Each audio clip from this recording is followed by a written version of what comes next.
Testing 1,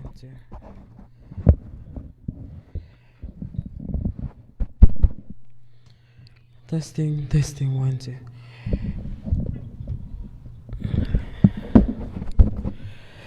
Ko le pake o whanga atu he ngahi tala whatapu o ko whakangona atu me he whale whamawhala lea pe me atani.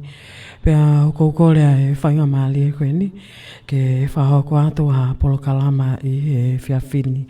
Pea whatulo atu pea me ngahi ha au whatapua i he ope kai o mai a whainga maali ke whai ha whapotala noa i he whiawhini. Hoko atu pēa no whama ala ala, ai ka veinga kuia o ko mātu o ngai, ai mavahe ua, ai PTOA Global Movement. O ko tau whawhetai ko toa pē, ko ia ko tau au sia mai ai whanonga anga o e wanoa. Pea tawa o mai ai ki he mahi na whakaosi. Pea me whaahita o koia o e kilismasi. Pea tau whatawangi pē no fo ia lau maari o e kilismasi.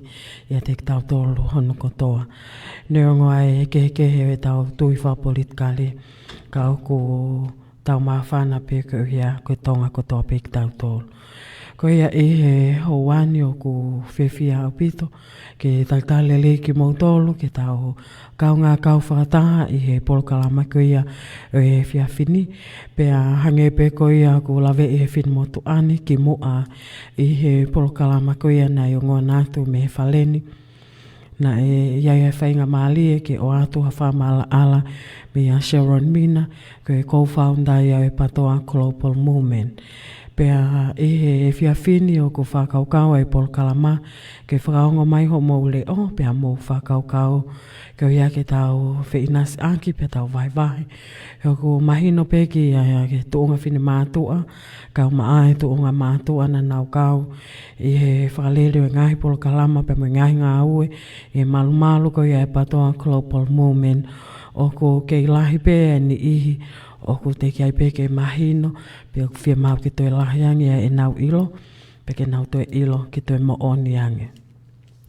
Ko ia o ku whawhi ki mo tolu i he whiawhini pe a ka pau te mo mea mai pe ka pau te ke whetu tāki mai me Nusila Australia pe kotonga pe ke ngawe aki mai e messenger ko ia ai leti o kolope pe a ka pau ku ke i Amerikani pe ke whetu tāki mai i line telefoni ke nima taha noa nima valuono hiva nima taha wha te uwhiawhia au pito ke tau whilongo aki i he whiawhini ke whai pe ha whatala noa ki a ngahi ka feinga pe mua ngahi whehui pe ke ha pe ha whahinga whehui o ku ke whehui ke mahino ki a te koe ai tōkunga lolotonga ko ia o ku ia e PTOA Global Movement pe a i he taimi tatau e whenga ke whai hano tāri mano whamahala ala pe a ka hili pe ai wikeni ko tu e mahino ko toa ki a te mautolu kai hoko a te tau ngāwe. Ko ia ko kau ngā kau whataha i he whiawhini i he line telefoni pe e ia Sharon Minna ko ia ke whemo e kina i he ngāwe pe ko San Francisco o ku mau curfew me hong fulu ke nima pe a iene pe ke lava mai i he whiawhini ko ia te e whai pe ai whetu tāki telefoni kia ke ne tāri mai hangai whehui ki a te mautolu ko ia ka pau o ika ke mahino ai ko ngā lahi. Tuke o ato hatau fwoi whasi, pea kahiri pe whasi ko ia, pea whakata te halaine, pea tau kamata, pea ka pau e whainga maali e, pea mo paula pi veni pi ukala, pea me i tonga eiki, pea e whaia kolosi ki ai, ke kau mai ke tau polokalama i e whiawhine.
polisi me potunga e polistonga e tau polokalama ko ia hoa e fiafi o e ahoni pe hange pe ko e talamu aki o e polokalama o e hoa ni e whakata te tau laine ki tua ke whai ha whakatala noa ko e ompe ha ngai whehu i pe e nofo pe tau ka feinga e fiafini i he mavahe ua ko e ni ai patoa kolopolo moment Kaekehe o ku tunga ke tau raki kolonsi ki tonga eiki whai ha whakatala noa pe mo paula pi veni piukala o ku whawhi ke tau kau whakata i e hoan pe ku hounga au pito ai kau mai e pi veni maloi tau mau ke whiawhini Ia maloi tau lava lo.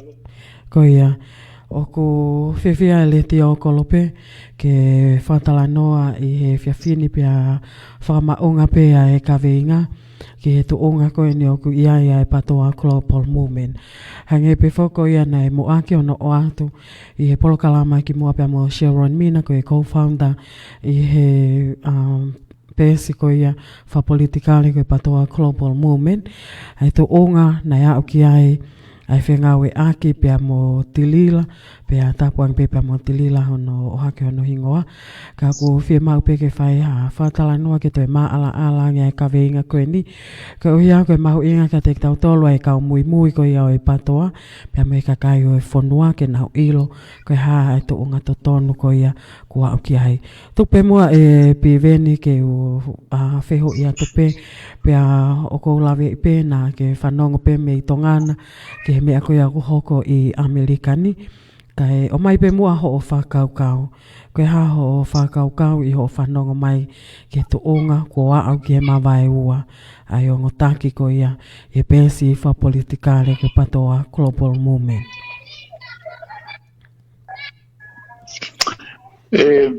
Malo pito lotu o korpe ke u e whakatapo si a whakte whaket me whalengi.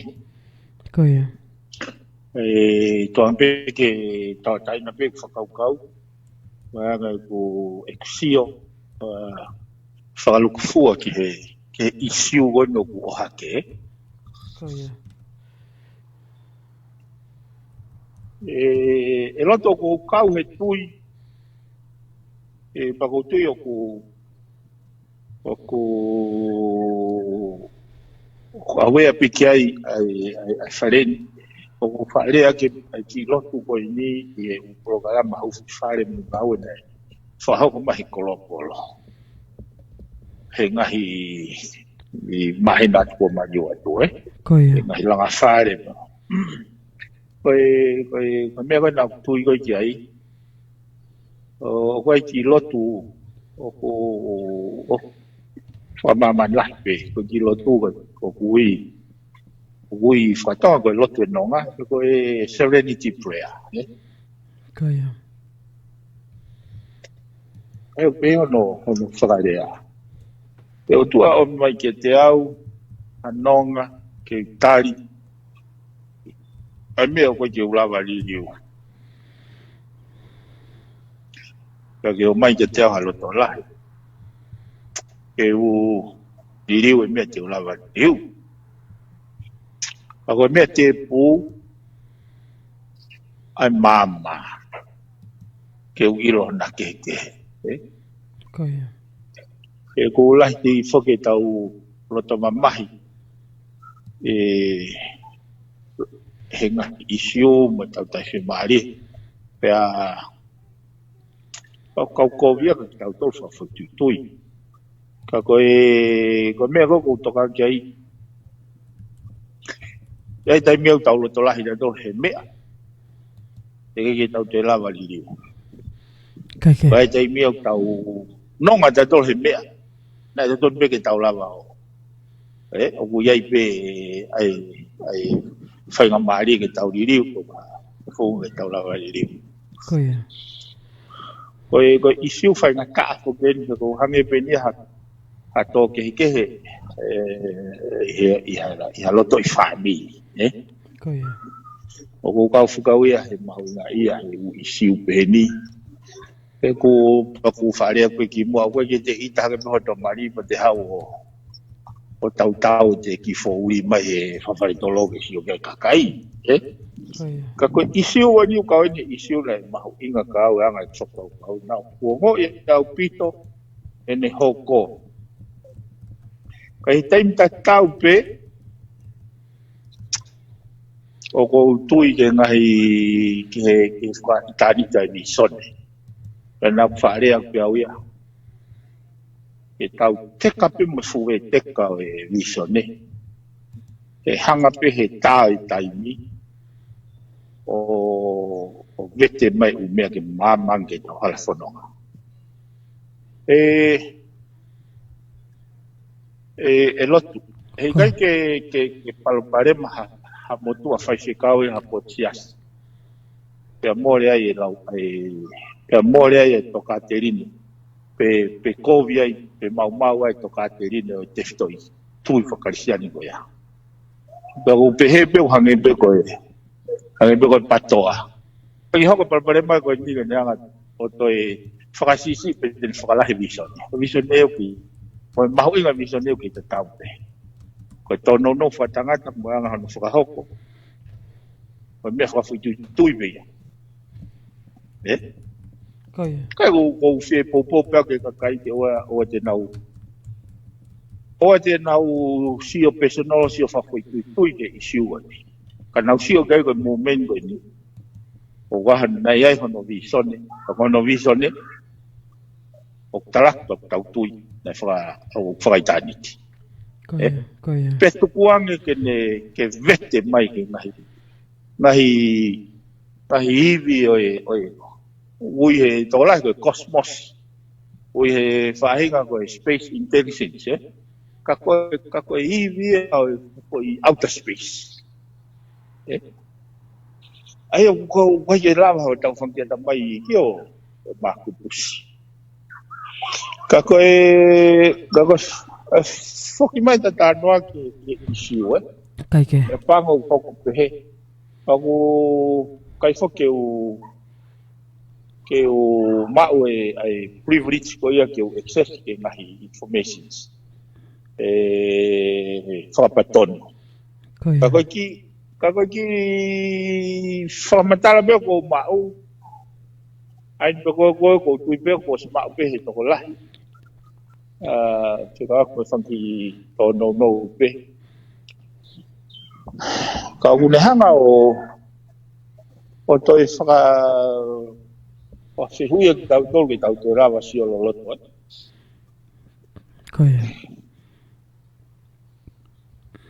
E oa te tau kange ki he tono no whakatanga tapa tau hangari ake visone. He koe fumea koe au whakanatula beba u whea bea maamani a moe. Naa moe ngai si asi. O hoko tonu bea. Neo moe nau ngahi toka te rine. Ka nege ke fu hau pe fe hona ngahi kakai. Pate o whakatapa hake ko Amerika. Nau kei talavusi hake nei tama malanga whai wangeria o tampo simsu e kati.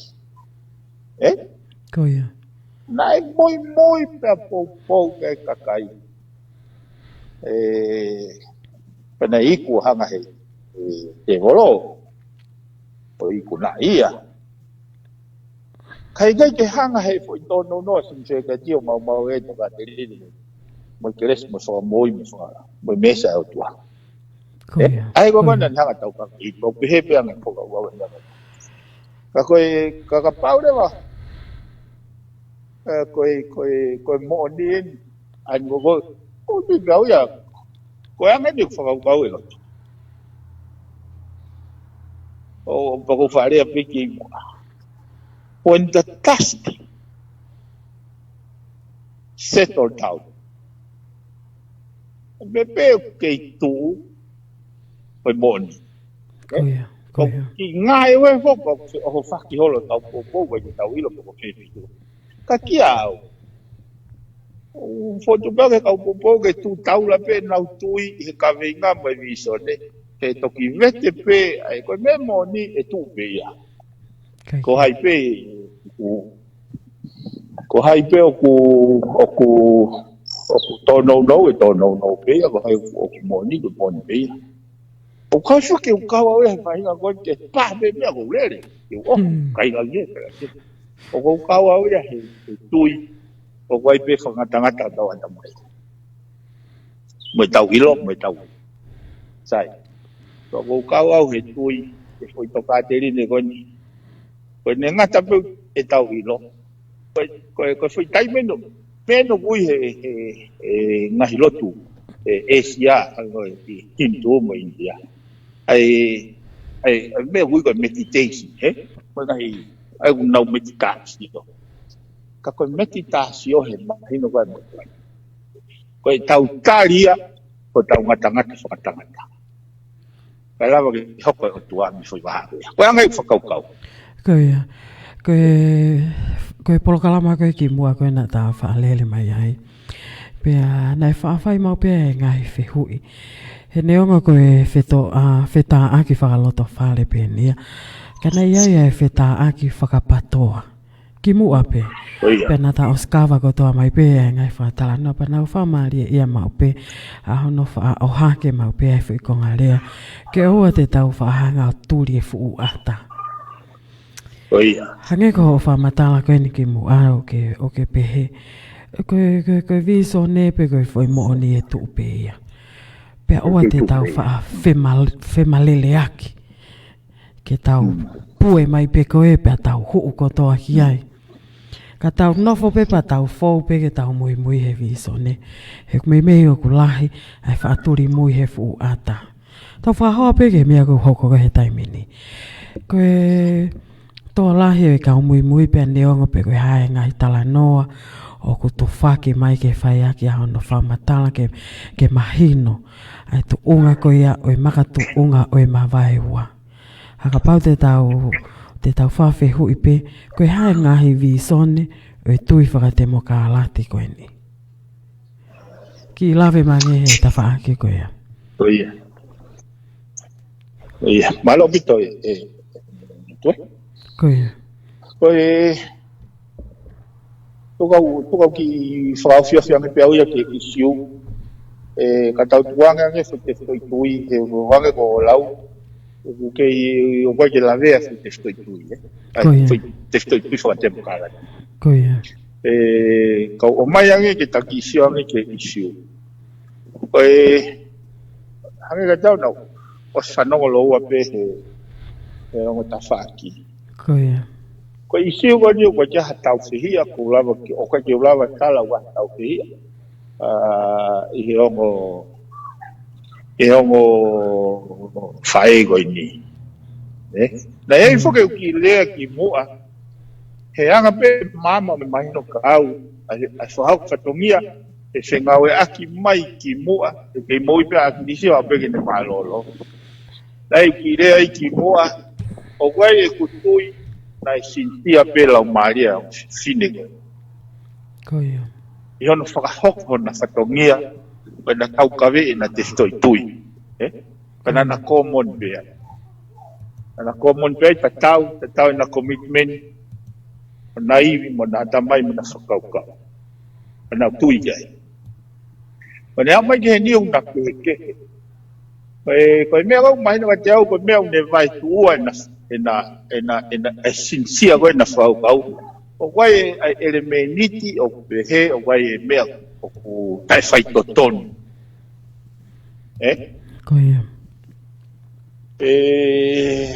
Pe koe haha no ngahi mōni, mōno ngai wha maa pōpō. O tui e lau pehe ka kai e wha maa pōpō, pe hanga pehe taimi o tala. Ka koe ngahi te stoi mea peia une hanga mau i. Halanga ngau e whakatoko lahi. E taim ase ai ere meniti o kai ke maapo po pe whai totonu. Ke hono ai taha ke tari ui. O kou kau koke e lotu no malangai. Ai tau unu whakapurikare. Mahino ke te au ai ngahi loloto mea nei nofo he mafu. E tanda eki pare mea maloloa pilisi. Pena ku wharea ki mua. Nei nofo he mea koe tari ui. Pako wanga koe wana laiso e tari ui. O koe tari ui koe whakama opo. O koe hei kai ke malawa ke te awa tu pe o parking ha feitu pe te hupe ke ha whare koloa o to pe ha mea pa te watu ha te whainga se niti o structure koe mea wau mahino ka au he alwa koe te toke ke koe ma toi nau kau au ia kau ke tuange foi me te ka ke pilo he koe langa ngā ue pehe pe no natula pe tau whakamao popo pe mo ala e wai lau peo koe lau mo pehe Einstein ko kakai mo koe ke nau o whiha laki he lalo mamani koe ni kakai koe ke nau whai ha mea ai ko kio reo koe ki ai whai e mea ka tau unu pe mo whakamao popo mea pango koe ni hoko mai koe ni uasi mai o ku wai ngahi ere me niti ai koe na tau hinga ke tau unu mo whakamao popo koe ke lava ke koe lau maari e whaka no teke oi te wate e whai mea moanua o keira toka te rino e te mokala ko hono hake ki ai tae iloa ai masiwa ai tae ako ai katoa u tono u wana piriki o foi sistem te mokala ki u nau umai nau tu ke nau kau ke nau kau ai koe lau koe whaerea koe koe inclusive government ke nau kau o whanonga e pureanga ke aho nau leo koe te mokala ti ia koe aia koe ne hau koe ke tau isi u koe ni o ku whaeiki i rongoa koe ni koe men mahino mai ka te au o ku leki ai foi process fa te mokala ki ke tau unu he tau langa ngawe mo e whakama opo wha te mokala ki e whainga tā ke tau tu waki ha whainga tui o ha whainga principal po ha whainga toonga moi o wha te mokala ki tau whakahoko ke whaunga wai wha te mokala ki tau whai kutun toko tape tau ebi tau ai koe tau whaamu hoki ke lava e aho no whaere whanua o tariui ke kakai i he uhinga koe uhinga ke nau whango uhinga koe e pakatuunga e whate pureanga me ngahi whemau e kakai whemau e kakai ke lao whatua e pureanga whemau e kakai ke whainga ngau e ke whai whatua e pureanga ka koe uhinga tariui ke unga orewa te nau whai hamea e uhinga pe koe ku whatara aia i hene pērewa o whainga ta koe whakaukau koe old school mindset ia ai koe na tau hao moia koe leadership pe koe taki ko hamea e o ku hifo mai a mei langi o koe ke aluhake e mai tau tolo me whemau e kakai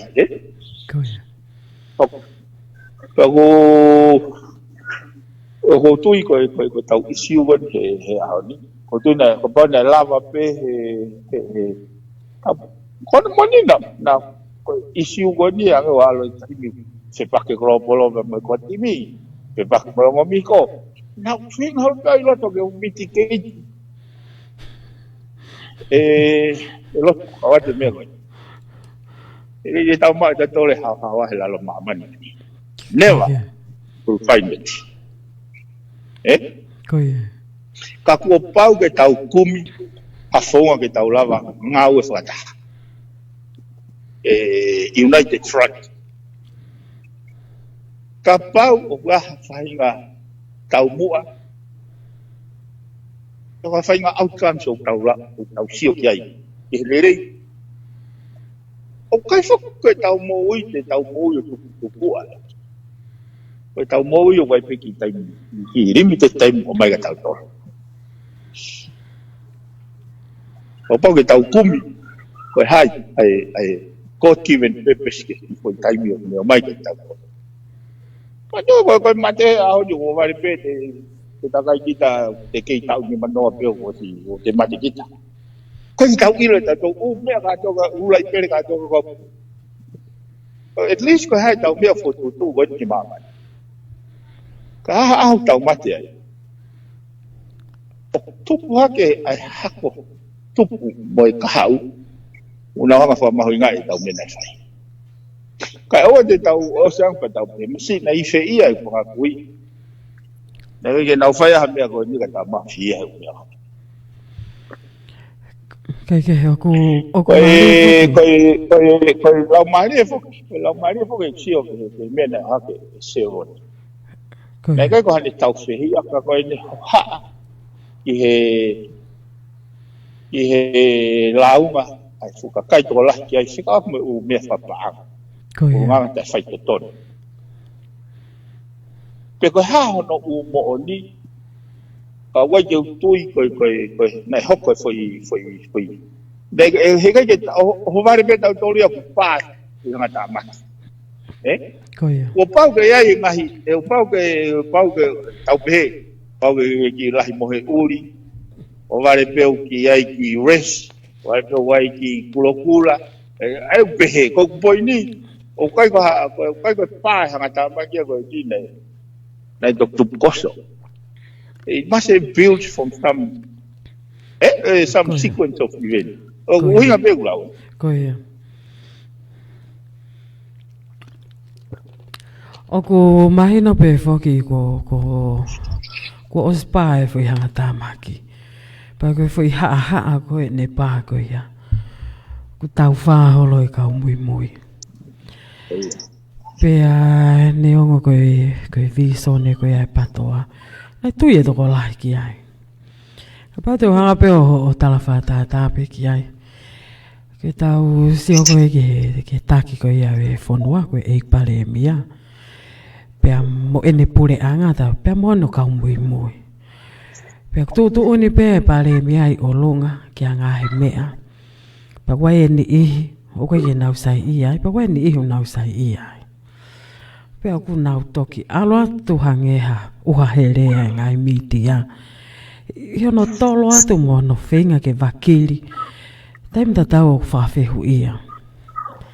Ko wakai ko ni Lotu ki feinga we aki ko ni e tau klopolo. Na lupe alo pea ke no fo I mai pe no fo I pea whakamana ko ke toko lahi ke ne hanga o langa he ki whalukunga kakai ko na nau I Lotu o ake ai ofa ke whai ofa o tokoni ke ha mata kakano o kai ke li whakafou I he lea ke ne whakaha e te poupou ka na feinga ke asi ki tua I he ngāwe. Pena whao fo o whao pito, pena tau wakai ko toa pe kia nei kai ke pūri.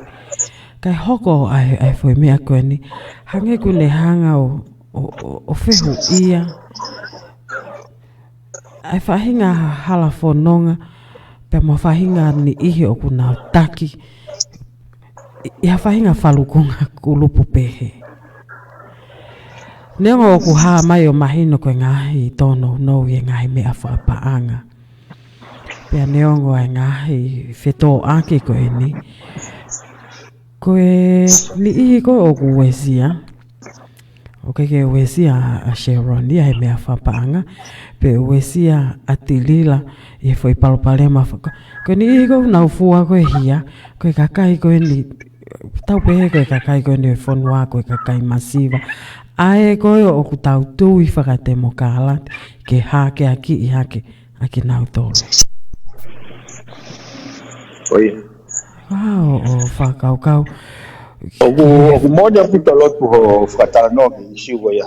Kako konga ia o ongo ia I o ku have ai ha ku mafi.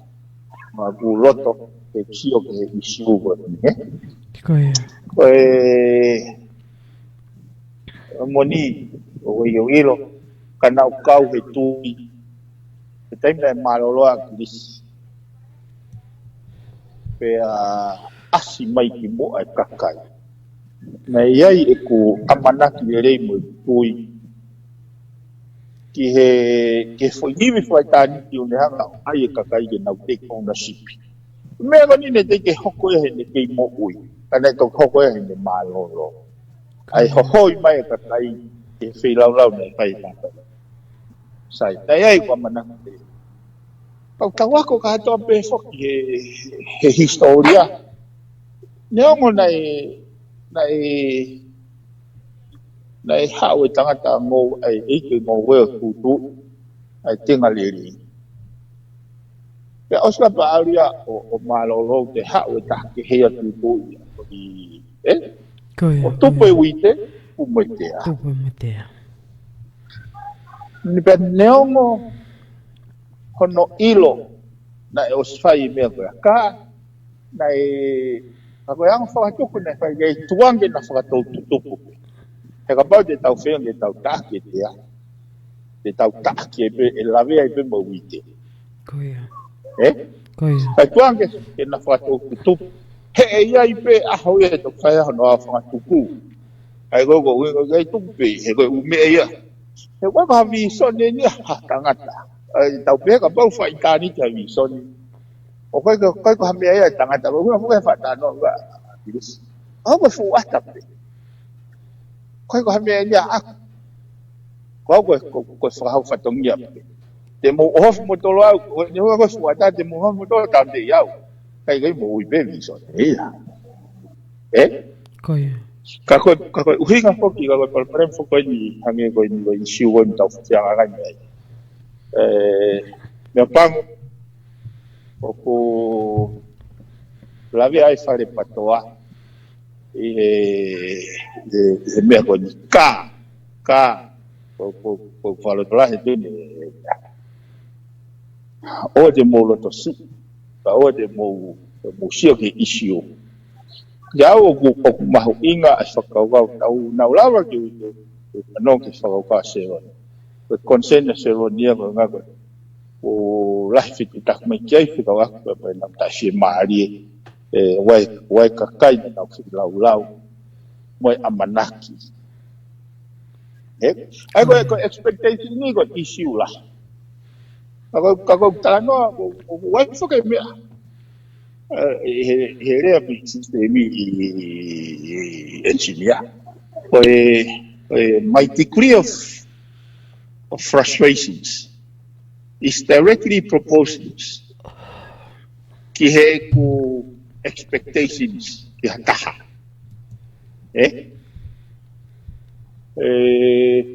Ai foke talanoa foke e whanonga masi supa ne steward ke fu vaine.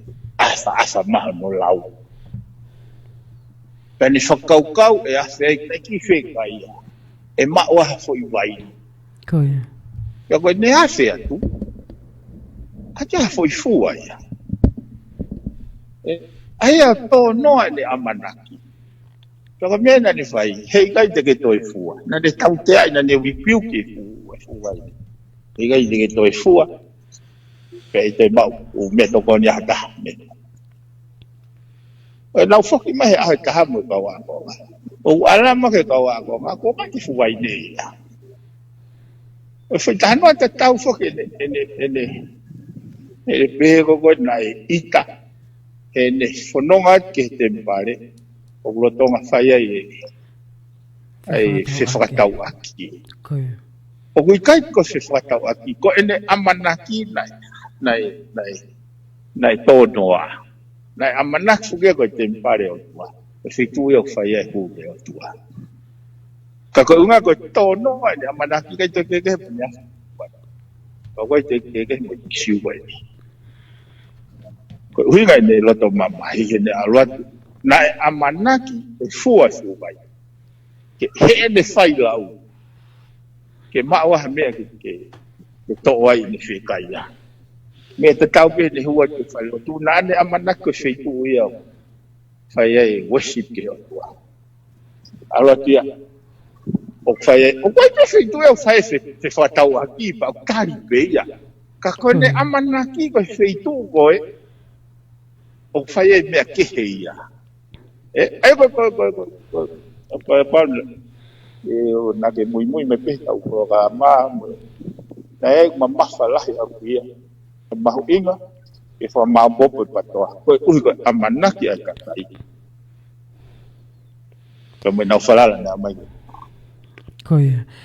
O ko wakai pe whaki I he hili e tuku mai ai o ngā tawhaaki. Pea kei lahi pe whi e ke naki. Pea kei mahino pe ni I o kunau si I mamahe. Pea nau loto tāngia.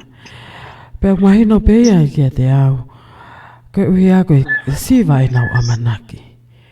He nau nei whai e ngai whakamama pea me ngai polokalama. Pea nau whea mau ke nau mui ai ake e nau whakaukau. Koe fo I whaunga ia o kutoha ia pea moe tau. Pea moe kuonga koe ni pea moe nau. Moe ngai la kanga au tau hoko atu ki ai. Kia te au he ku whakaukau. O ku whai ai whetu ku ake he o ngota whaaki. Ka koe mea pene taha o ku ne to oa lonto e toko lai. Pea ngāri pe hange koe ni koe whakapisi nisi I loto I he pouaki o e teke whapolitikare. Koe tui koe palopale mai a koe ni na e hoko. Koe hu ai whakapisi nisi I loto o whewhiohi pea mo e tokoni I he visone koe ia o e tui whakate mo kālati ki he ofa koe ki he masiva. Hao whakaukau e whelave I e business I pea mo e. okay formalo atono ono hulu masi pakwe atu peke ke wata whakaukau mayanga mahino e taulala mai e foi sino kone kolopolo Koe malolo ko a kirisina kama fatonga I hoye kakai moi na kwa abu hani mai na ke moi ke na contribute ke na tokon ka ko ko malolo ana ele vai na ko hoi mava ke na au sai ko kamata anga e ku kau ke u mea he waki fe taki mai pe ko he toa tokon ave ke na familia ospe ko ia hoko ke langa pangi fare I mia kono moni na ku na masana mavahe ha ku roto mo kula mai o makatu unga he mahino ke te au ko sei lau ai kakai o na tui ke te stoi mon ko fa iso sai na he ke ha whakaukawa pe mea ko whaka business pe te mahino pe te Kaekehe ka kako mai whako o aigo hangego rau ko foi tenga na raki tu I he eiki o mo anga ko mo I fe lau mo tokanga ngai ina ai vulnerables ai tai ako ai masiwa ai tai mausia mo tai malala ai ko foi raki tenga na kanga fatonga ina rapto ko foi hu mai ko ai foi lulu tenga fo o ai whaka business mo make money mo ngai mea ko ai foi hu mai ko na ke ilo ki ai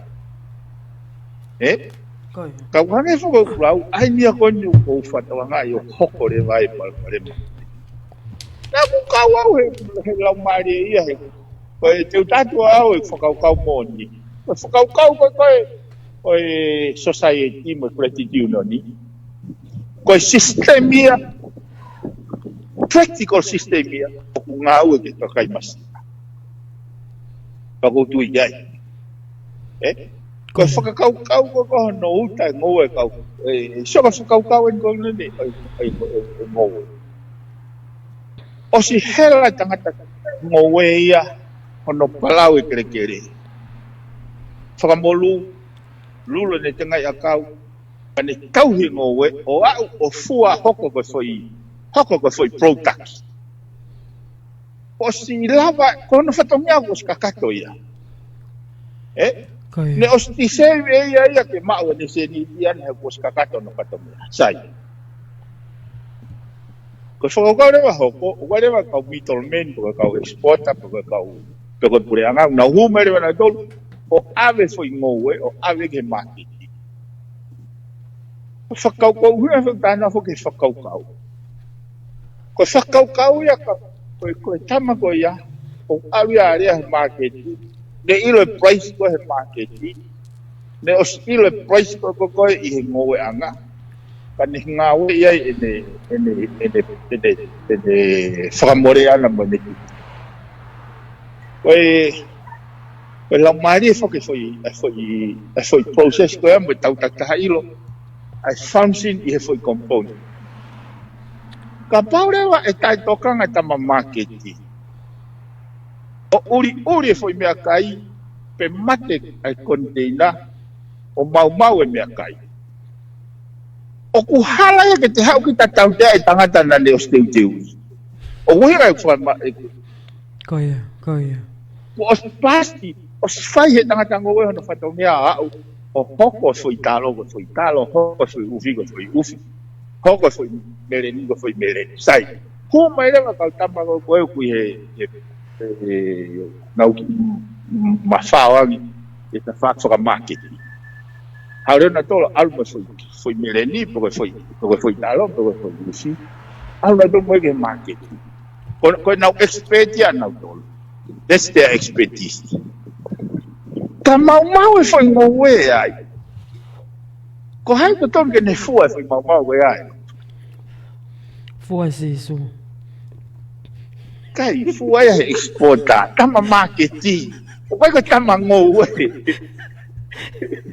Kai me hoko ko taimi ni tuku ko toa veki langi. Kaekehe ko anga malo ko fuga ya Amerika. O tano fuga he mea ko make sense ke atamai. Ko uhinga fugia langa ngawe. Kepehe. Ai ko yu isi wonu ka ko ni taimi ni. O ku pehe wai ka ngowe. Ke na ba o na se ni. Ko pehe le ka ma. Wala pare ma me ma. Ko ne ako ke foi kunga ko ya. Ko tau hanga rewa o pehe. Ko haina ne langa na wewe. Ha me ko ke ma popa ko tu. Uinga pe ko ta no ai. Koia. E o sange ai ko whole initiative ko. Ko ki ka mo ko na na la ina. Feinga yo au me mono palau ke te au ho mai foi sua mo. O na to veo na to fu me palpare mai o marketing. Koia. Ka ko una fu ya no ai ke tau. E tau function. Ke function le kapureita, function le tanke vai. Ka una ngawe whakatahape, ke lere mea lere. Ka poe hau ai tanke vai ke ne whai ai whatongia tanke pensiti, whatongia kapureita,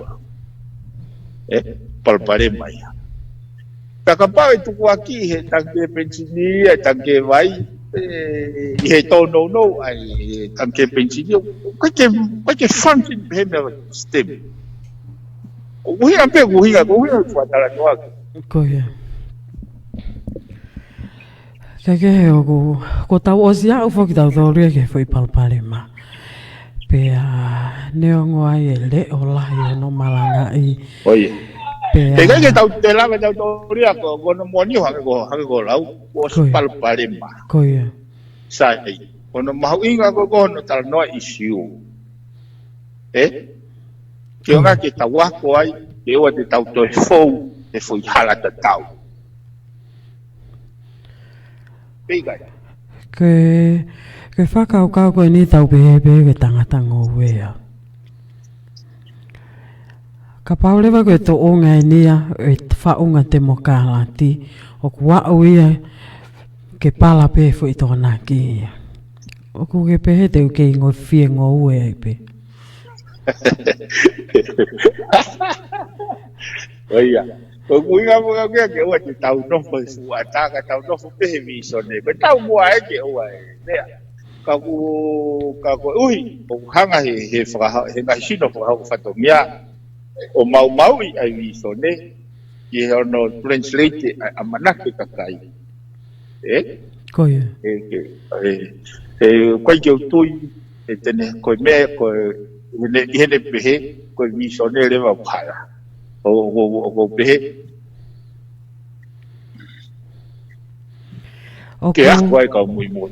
Koia. Tu pege o ke o ate whakau kau eni. Koe taimi koe nei ke lakanga pale miaia tangata ki Aglis Pohiwa tapuang pembe a moia. Pea nane mahu inga ia maupe kohono lakanga na ikai ke me ia ugi he toonga ko ia ka koe kakai ko ia we whonua. Na mahu inga ia maupe i he kakai. Tatawa I pepe koe hai whainga lakanga o kuia i toa taha kotoa ka ne mahu inga au pito pe kia te ai kia te ia he kakai. Koe whakahoa mai koe ke whai kulupu koe ne o mavahe ua. Koe fakamatala koe a tilila tapuange peke ai peke tau mahino.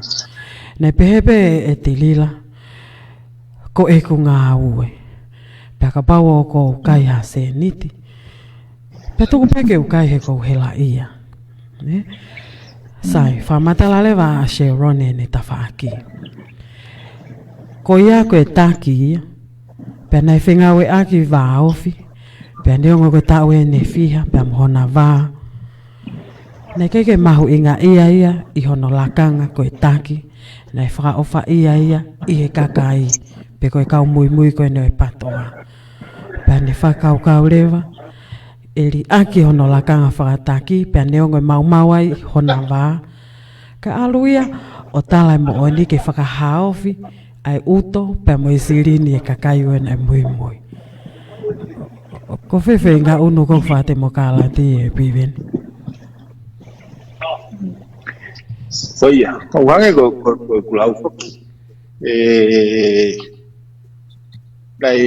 Na lulu te lelei, pa te situa te ke ngoe to pe pai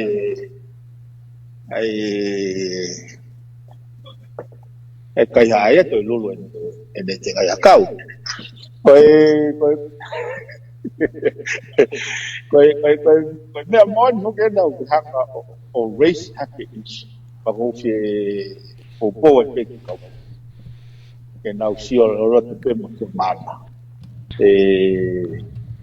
Mooni ai foi whakatau hoa ku pe whai. O lava si o I he foi mama o ke hanga hulu mai. Ai pako toa ia pe kono moni ko nai sio toko lahi ki a Sharon mo lila nege ke na te fulo lava fa ke e mato ko ni no taimi ko ta pe ko sio haki live mai haki family nai lave ki ai ko polo na hanga o famalo ia yo pe on pingoa Koia. Pea tau fou mai. Tau fou mai ai ngai mea. Te toke ke agol me ongo miko. Te toke ke agol me ongo siweli. Ka tau fou pe. He na aku tui. Koe visone mo ngau tau whai ka ke lava tapausi.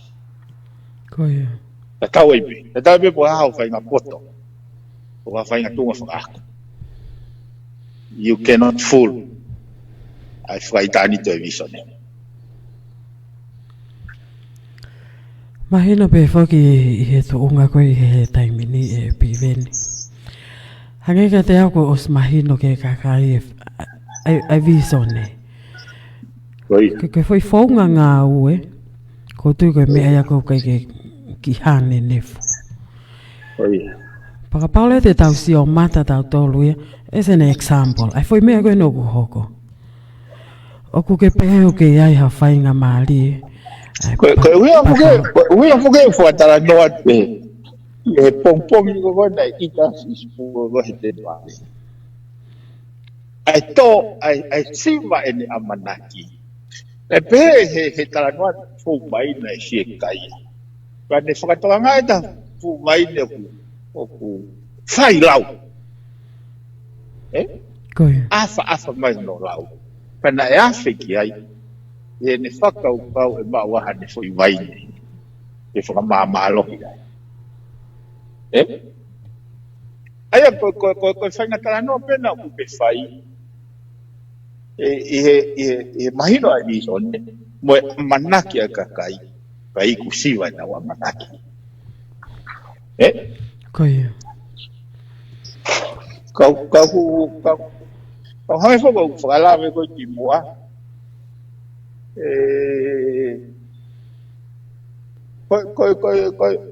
ko tie no sta te ko me be ko ni ta tau e be ya pe ko ha ai se ku aki ko me be mo ni tu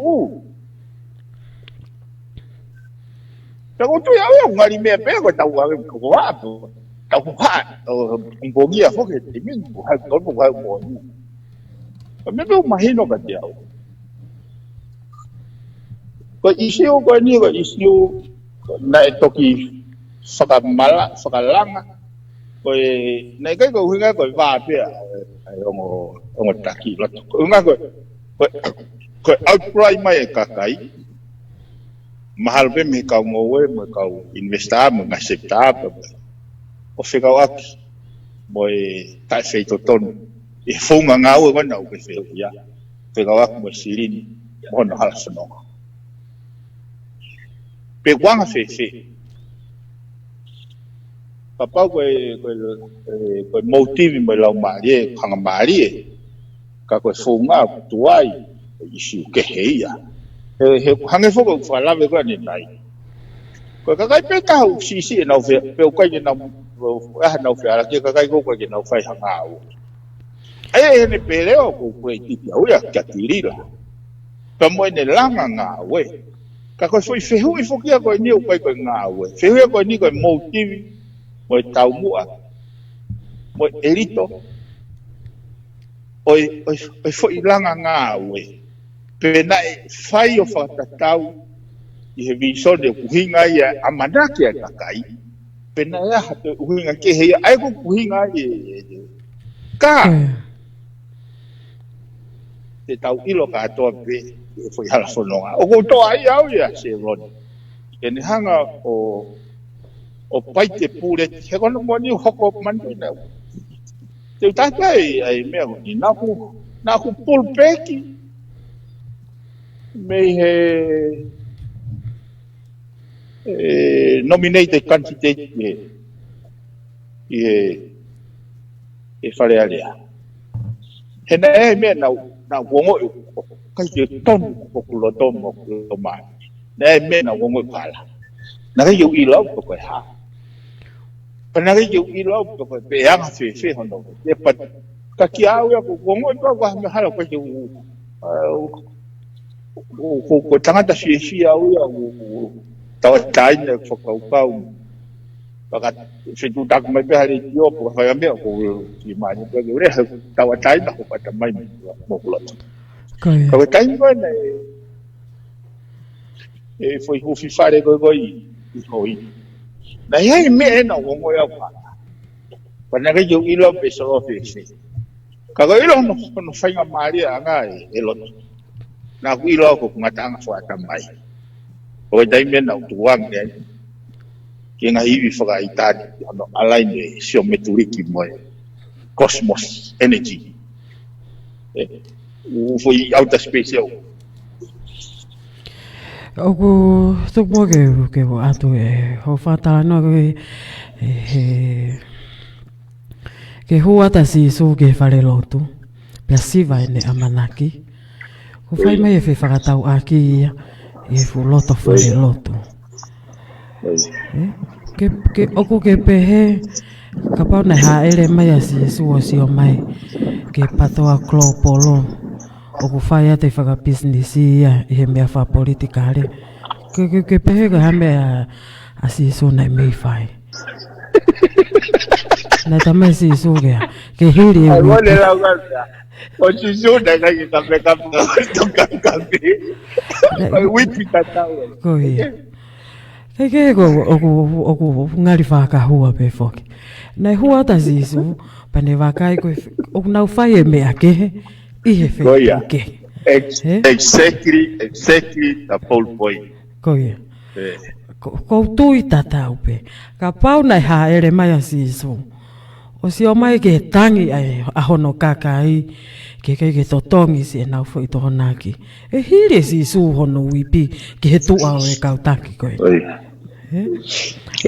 Ba me ya go angai ai kuletiti ya lon ne lava. O ka yo tu ya puri ya lon ai palparema. Ka mo se to kaki mo e kaupo ye ne hanga o hake i chiu. Ka mau inga te tau hange ko whakaerea. Ai siwa manaki e kau mo. Ka ko tu ka pau ne kai ke launga mai kau mo e ya ke ha.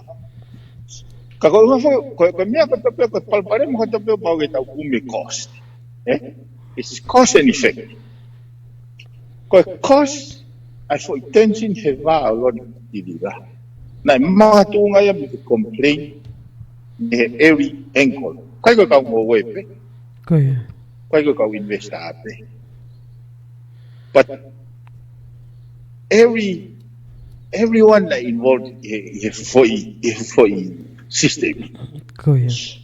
Aya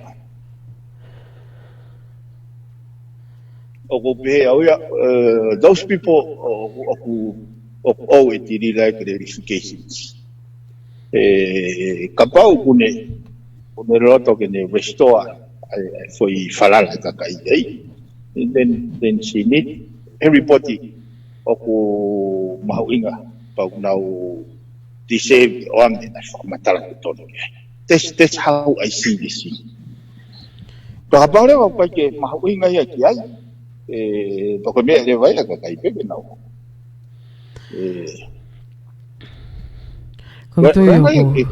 Ko ia. O disave ka kai ya fakamatala.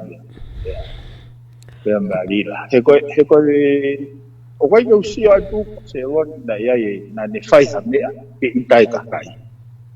I think ko issue ko lila i ne langa ngawe ai go plate ko ai na ne fai e mea ne iku si vai a manaki kakai pe au ele vai ne ai to ton kakai ke fanongo ki han to ala se kawa ko mo u issue ka ba oku iai ha mea to ala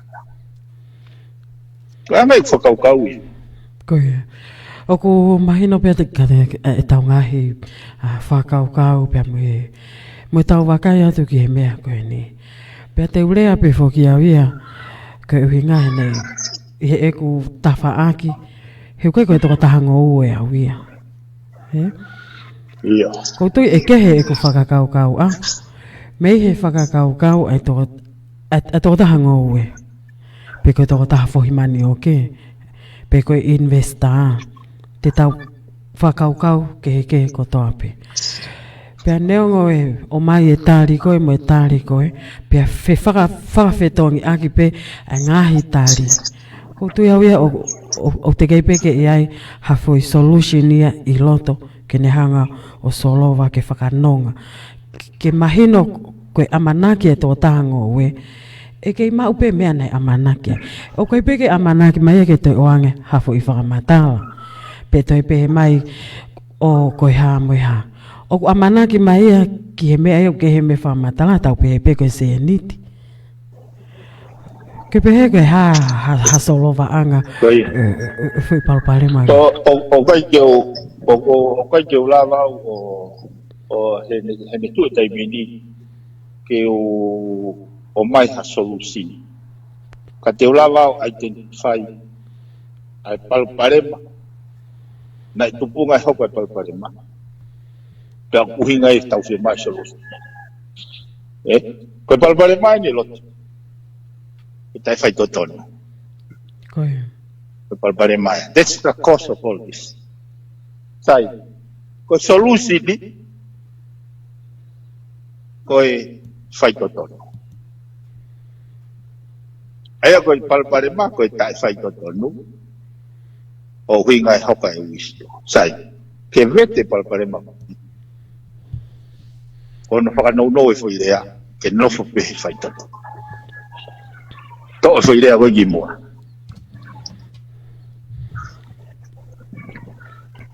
Aia e koe tau whakaukau, ka pau ko au te tok fie whaitotono au ia he tau fo o. E ke itari mai pe.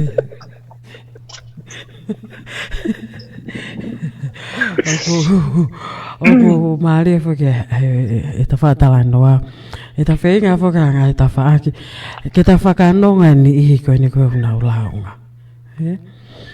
Pea he koe tūko ni o tuku aki ko toa mai pe ki tau tō lui e kau patoa. Pea mahino pe ka te au ai o hofi mai e ngai ta whaaki ni ihi. Ka koe o kei whahato kanga ke ngai o hofi koe. Ko feinga o e ke whai mo whakaukau e ki se ni te masiva. Pau e haha whahinga whounga. Kai whai mo tonu e ni amanaki ke oua pen na ato i siva ia. Pako tō iau ia koe ni ihia koe ia o koe peke nau toi patoa nau tōru ia. Mahalo pe alaki mo e tō tangata mo e tō tangata. Koe fwoi imisi kou talatu. Koe kau patoa ia fulahi e nau tai whai tō tono na te mea koe paa. Koe pehe e ki ngari tonu pe.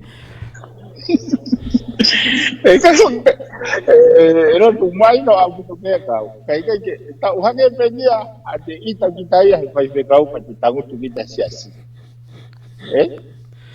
Ai ko ngā tai whai toto ne whai kau no po kita siasi. Koe te hange ko mea kani. Tai whai toto ne tau ngau e patoa no po kai ki te popo kita ke vision. Ka koe lau maari e. Mo e vision e tau teke. O huika ko hamea whasio kita. Ko hamea ki tau mau e tau tole ahoni. Ko mea ki mau e tau hakoa pō. He manatui e tau ki fui polokalama nau hanga tae e toa e. Aki fui clip. Ai wharearea, fui wharearea. Au kawea ki se ai. Ai ki kau ngau e nei. Na nau whoki mai me e ua. Koia. Nai kai te kaua ki se parparema ko ia. Nai wahe te au mātolo a krisia mi wharearea. Pe alu vea to tonge ne noho anga katoe. Kana uhinga ne fuana mai ka Kaekehe. Uhinga e kuwhatanoa. Uhinga e kutautanoa te toko ke mea koe movement. Muhanga whakaukau e whakalangalaka historia. Pa te uwhehu e te mautolo kona unofo i Amerika. Nā te toki awat pe mei tonga ni tau ua pe tolu mei heni. Toki awat pe koko o si sai pe halaia, o si sai pe infrastructure, o si sai. O hei ka kaina nau whai mea koia. Nā kai ke kau koe ai. Koia. Ka hu ke benefit i koe, me whei lau koe ka kaina i mua ia koe. Uhinga e tā noa, ke oe foi, ko uhinga ko whakaukau ka koe moe ahoni. Whai tōnunga ho pōpōke viso, ne heu tau whe ao PTOA moe uite. Ka koe tau noa e tau ngau koe ni. Ki he hako tupe whanua moe ka hau. Te na ora ki nā tō ka whi atanga i usayana. Panga i whakaukau. Tuke hanga o atu ki tala noa koe ni. Nā o maulere atu e ko si o piki mai mau ki puaka ke mau polokalama koe ni. Hali ti o kolope. Pea fia e tangata koe na ne tuno i puaka. Tala mai he whai ate whakawhi. Ai pa ke hau ke patoa. Hau ke ai ke tau whiohi ai. Sai au pito mo no whamatala ate ai. Mufa politikale. Tala mai he tangata ka te hamasi. Koe ku walua whene aku o kumore ia. Hono kai ho o mou kau patoa. Pea whewhe ai ke utui atu. Ke o mou fakamatala. Ko ke pehe yo whakamatala koe ane nai ange. E ke i kataki lahi ai pe ke te ke itari ai pe. Ke he viso ne ka pao. O ngahi pe kita ia o ke he mehe mea o te matau kawe. Ko foi mo ni me nei ai.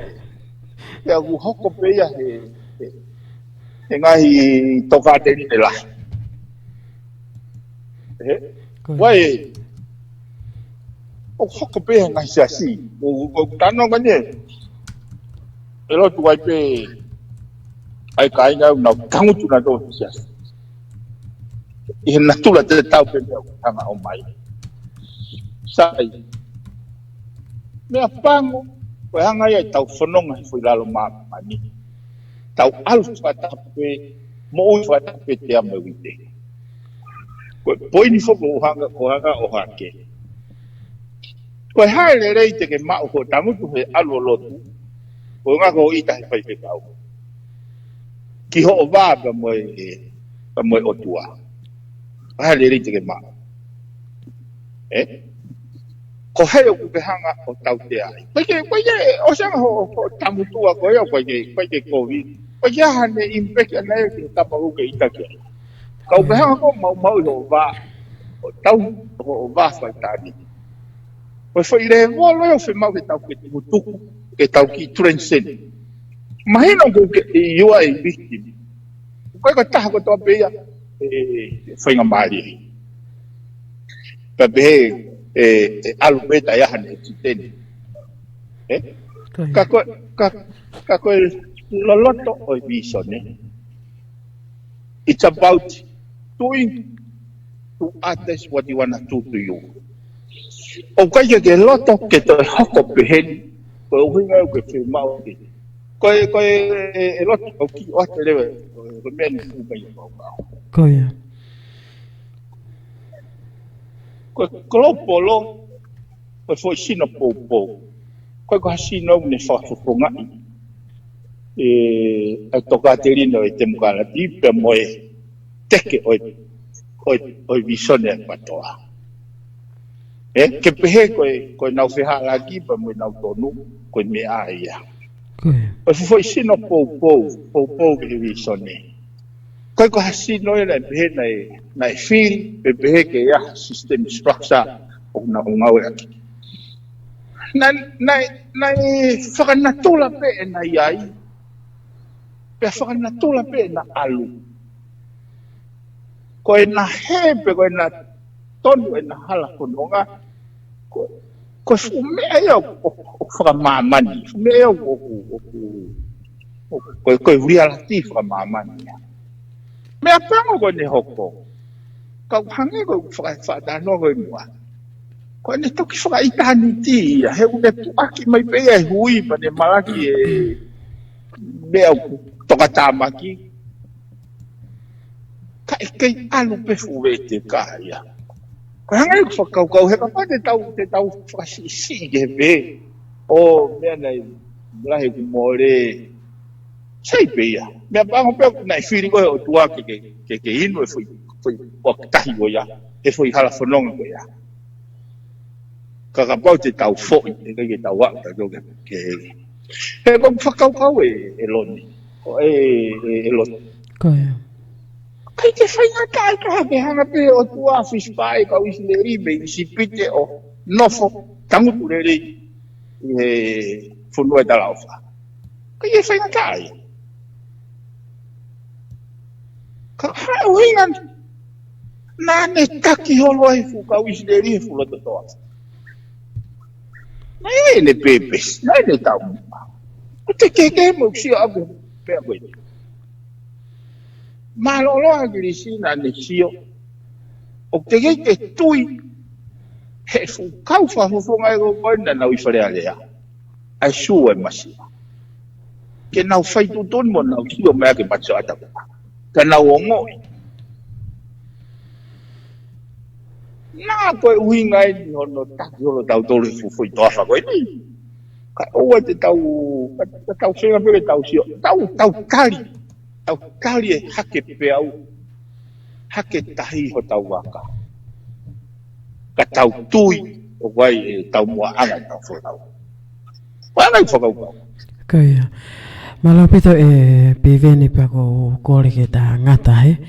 Kai ko ngā pio ke tau taimi. Kai whaata te lai nei ki tua. Pea katoia i pea whia mau ana iang, te toi ta alo atu pe. Malo pita Lotu. Koia, O patu popo te ngau whai. Koia, malo pita ke po uria. Koe whatala noa ia, pea mo paula pi veni pi ukala ki tonga eiki. I he kaweinga pe koe ne mavahe ua.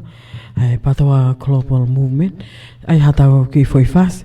Pea ka hiri pe koe ia, whakatatu e laine. Ke mo mea mai ki ai. O mea mo ngahi whehui. Kau whataha mai pea mo Sharon Minna. Ke tali atu. Pea mo whamala ala te ngai konga koe au kei popo uri. O osai miniti e hongfulu mahiwa me he hongfulu. Koe whamawhala lea pea mo e ata me San Francisco i California.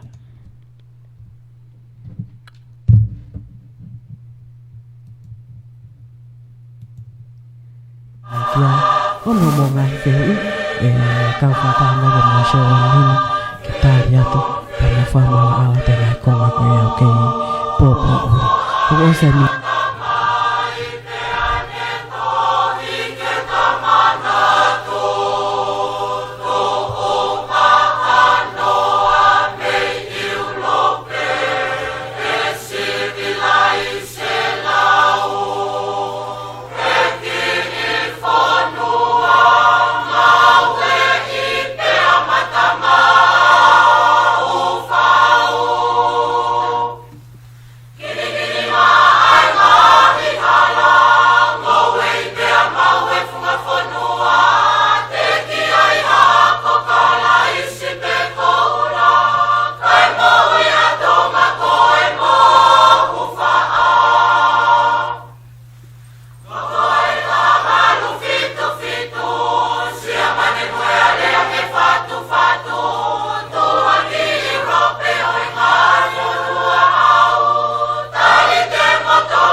Koe tafkakawai no hiwa i atu e kolisi ako whawhai ako.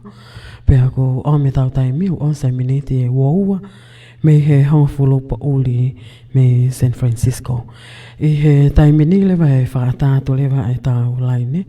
Koe whika telefoni, koe ni ma taha noa, ni ma waluono, hiwa ni ma taha wha. Pea koe Facebooka i he messenger ko ia ai leti o kolope. Ka pau ko ke whiekau mai i he polokalama. Koe haho o whakaukau i he tuunga koe ni ko au ki ai e loto whale e patoa global movement. Ka pau ko ha o whihui, pe ka pau ko ha o poupou, pe ko ha o tānaki. E whawhiawhia pito ke kau mai i he polokalama. Pe i he taimi tatau pe o ko ia ngai whehui e heke e malawa ki utali atu. E whai whetu utaki ke a Sharon Minna. O ko feinga maalia pe aho no taimi ke tuku mai ai e whehui ko ia. Kai vehe o ko ata ai laine. Pea e tuku taha ko toa mai pētau whakaukau. Ke mātu unga, pea mai uhinga, e mavahe ua koe ni. Ko lawe i pe au nei o si o hato o heo ngā tawha aki. ka koutou pe o te kai pe ke fu kakato. Ke mahino malie ke kakai o e whanua he koe ke tatau ko toa pe ai tau whakaukau. Ko pivendi piu ka lai tau whamalo ia. Hai ne kau mai pia me i tonga. Pia mo e whatala noa ko ia ke ka feinga koe ni. Pia koutou e ko wakai hifu i he media wha sosiale. Ke i toko lahi pe a ono whihu ia. Koe hana ia ngahi mo ni mea. Nai kakato nai ia ngahi mea nai tuku atu. Pia te kia nai ke kakato. Ia ia ngahi whihu i o ko whia mau ke tali. Ia ni ihi e kau poupou. O kunau ke confused pe ko whia nai. Ai ta whaaki ko ia. Te nau poupou ki ai. Ka hange pe ko e whakatalai noa koe nai o atu. I he whiawhi koe nai hena Sharon. O kai ke uhinga. Ai mavahe mai ia. Ke whakako nai koe ke kau. Koe uhinga pe ono tuku atu. Ai ngahi mea nai hoko i loto. O mātu o ngai a mavahe wā pe a au pe ia. Aho whiri. Pete ke whiri ke kau ki he. Pete ke whiri ke kau ki he. Pea ka pau o ku kai pe ke fu mahinu ki a te koe. Koe hai mea nai hoko. Pea ka pau ku ke whakau kau. Koe ngahi mea koe nai hoko. E anga whewhe ke solova. E ke i hoko atu pea ngai palani ngā au e nai whahoko. Koe unu mai ai kulupu koe ni. Koe hai nau ngā au e aki nau tolo e whahoko. Koutui o ku lahi pea ngai whehui. O kui ho mō ngai whakau kau takta pea mō wakai mai ki ngā au e koe au whuesia.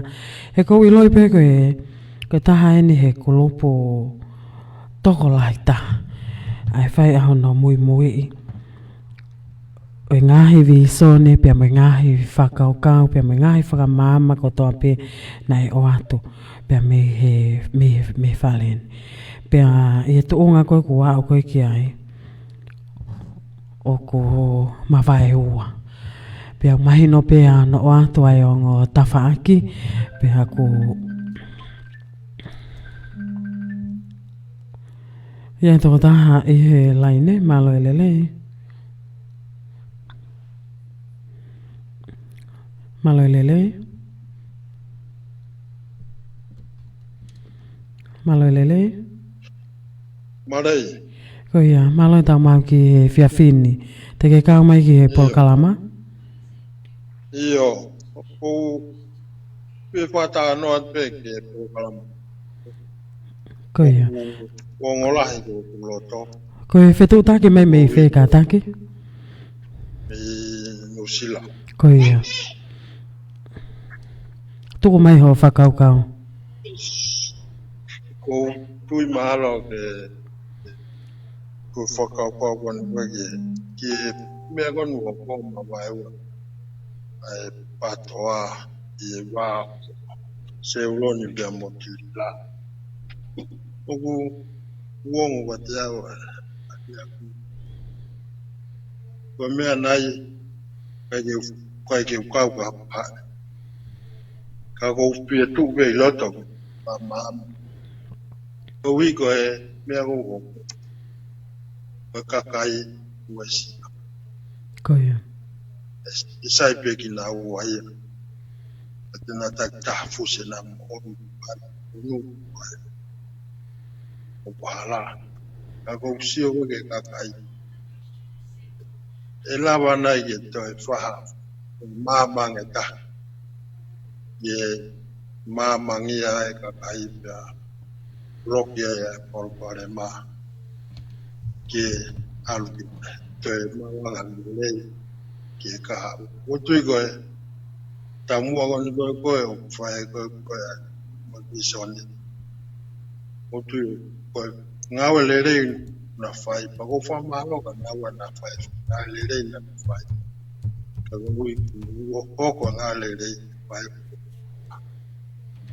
Kou whewi. E lava. Se uroni irila. O whesena loto. Ka whangawe ta. Ke langa hake ai. Ai visoni ringu. Wa ngāwe na hangam. Na hanga lere a ki mai. E ngai ta. Ka kou koe ngai e kupsio. E pare mapana koko. Mo e mea kona. Pe lava nai. ese uon la o fa to fuarere ya ta e o te ho ko para mo na si o ka ha o ni so ne ka mo kai na move bega fakaukau peta Koia. koe pea ki whakaukau mo to koni atu mo po atu ngā ue wana whaika ko kwa maho atu a se road ngā wela langa masiva ke nā walo batuunga nā whiawhia ka kutui ka whiawhia ka masiva e nā ngau koe whiawhia wako whiawhia Kaekehe Kanga pe kwa tana kia to anga siot me tua ngawe ko fai abon faka to ko fa malola ke Lotu pe mo se ko bega tirila ngawe ko anga pe siot me tua pe tapa ilaine ke ngawe ko fai me Lotu ko wi ko ne ko pus me tua me ka mo ko tu pe ton tu e te wha ngau ki wale reia. Koia. Malo pito e whetu taki mai. Kake nofoa. Koe whetu taki e pia me nusila pia wha malo atu. Tō taha I he laine malo e lelei. Le te okolope malo e lelei.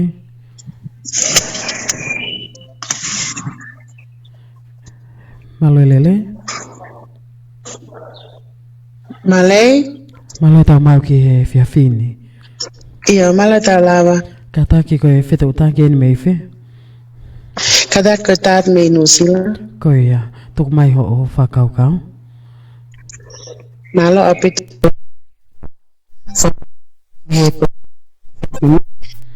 koe tātu pe, koe watu pe, ngai whakakau, koe ki toko ni atu pe ki tau teke ai, ni sani mai tamu atu, ni malo, I ngawe lahi pomulawa, ia o koe atu pe ai pōlea, o koe ke ukau ki ata whaaki ko, o whalai ke o ni nā pulea ki mai ama, ia neongo e koe ha mea o koko henga hoi ahoni, o ke whae pe hona koe mea pa mavahe ua o hoko ia I te tuku toa pe o polikali. Pea ka pau te tau whakafua atu ki ka whaake o Lotu, ka pau o ku mavahe ua ai o mavahe tukutua nai tau kei tangata pe tau whae pe kole mo e kole tokoni pe kia kinaua ke sio mai ki esi kakai na mani muimuia kinaua me tiu te aha ta whaake angi taha kina tukurolo kia kina whae ha ngai whakakau pau angi ko sio ke tau mui e koe tu e taimi o ku whae e whainga ta ia nahi e sio kia kinaua kai tata te fita ka mau tō poina o mauhanga mau hona Lotu whatoloa peke mau itaki I tirila pe itaki a Sharon pe Kaekehe mau ke o tatau pe he buanga I aonga mga lelei mga fotu lelei na nahanga o mai ke mau tolo mau humu ya yakuna hanga o tataka mau Lotu ya koe ai Lotu ku atu ai whamaalolahi mo o whake mo tolu mo o whamalo ya Sharon pehe kia lila ya mo waka koe ni o ku na taktaha iai whaamu peha taimi koe te waki mai e tāpatuanga e ahotau o mo ui na e liu visio mata mo to ma o whalangatu ya mo tolu mga elahi mihen Malo apito koe whetu taki e taha ki he polokalama. Pea ko whamalo atu ki he rahi whetu taki koe ia. O ko atape whoke tau laine telefonito e minite wafitu. Pea hoko ai taha. Ia tō taha I he laine malo e lelei. Malei. Malo tau mau ki he ho wani kata koe whetu tanken mei whe. Lotu malo tau mai whetu taka mi Seattle, Washington. Koe ia, malo whewhe ako tau whetu. Tua tau whanua taimi, whanua ki uha mau pe. Tau ki lala taimi, ki momok. Tau mau kei lava peo whakahoka whanki ngā au e mau e whahoka. Koe ia. Hoko atu. But anyway, whakamari au kiu. Kiu si kawatu i he lafo whakauka mo e fia tau kona.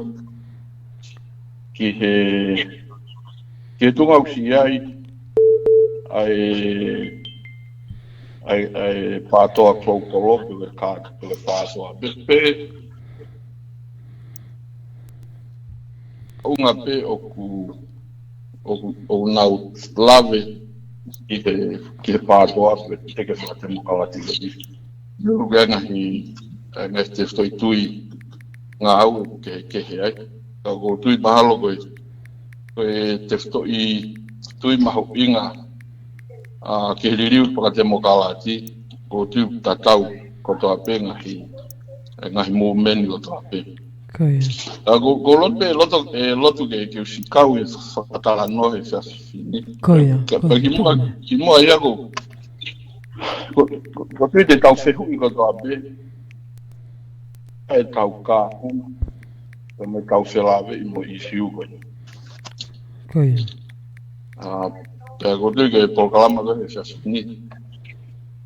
E lawe tō taha ki ai o mai nau kau. Menda ungai whakatu. Ko tui ke taha e uhinga o ko pehe, o ko mahu inga isiu koe ni. Pea ukiai ai uhinga o ko loto ki o kau atu ai. Ko tui ka pako e uhinga whakapisinisi. Hei kei u kau atu ai. Koe ia, tuk mai pe koe ho whakau koe na. Ie ngahi uhinga koe ai māwai lai koe wehe aho ni. Ka gotu koe ki whakakau ia, nā ku nofo o whakakau ki ai. Pea moe experience pea ko mao. Ka gotu e tokoni atu ke o mai hangahi whakakau. Moving forward, koe ha lewa e mea o whemau e whakahoko. Kai lava, o ausia na visione o ku tautui ki ai tauta te pito ki aha taimi o ku lava ai e pātoa o pure anga i whiri whakate mokalaka koe wāwhi wata koe focus ia te moe visione ia e lava o whakahoko o ka whaiange ha whiri peha i he wāwhi wataha. O kulava vision o perei i loto i he whaulao i liriu mga i whotuntu ai pure anga. Koe whokasi uta tonu ke mahino ke toko taha koto ape. E he taimi tatau e ai ngā ki palo parema e hoko o hange koko tau siomanta kehe ahoni. Tene lava o wae tuua ngā hi visione mga hi tau mua koe ni kau ke tau loto kia. Aia koe tau hau, koe tau pou, koe tau o mai o ngā au e whakataha, o mai tau ngai whakaukau ki loto. Koe kakai, koe harewa, ai mea te tau whai, ke whakalirei, ke oua nā te hoko mea koe ni he kaha. Pea koutu o whemau ke tau hanga identify koe hapalo pare ma. Pea tau find a solution. Ke solowe palparema koe. Ke kimua ke whakatala noa ke whakatu koe ia. Ka kuloto peke o atu i ki historia. Mo ki pui tua ne tau hala whanonga mai ai. Koe ke sentu. Koe hala whanonga koe ni mahalo koe pure anga pe ni e taha pe ua. Ne tau e tau play I loto I national level anu whakalere pureanga. Pe ne hoko e ngahi palo parema o more e pureanga me te tau tolu. Koia.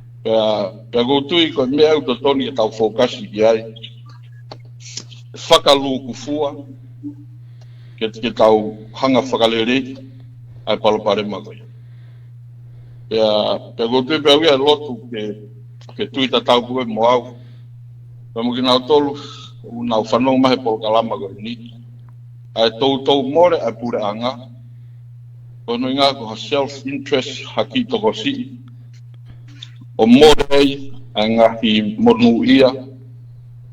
Pea mo ngahi vision ne whemau ke whakaho. Koia.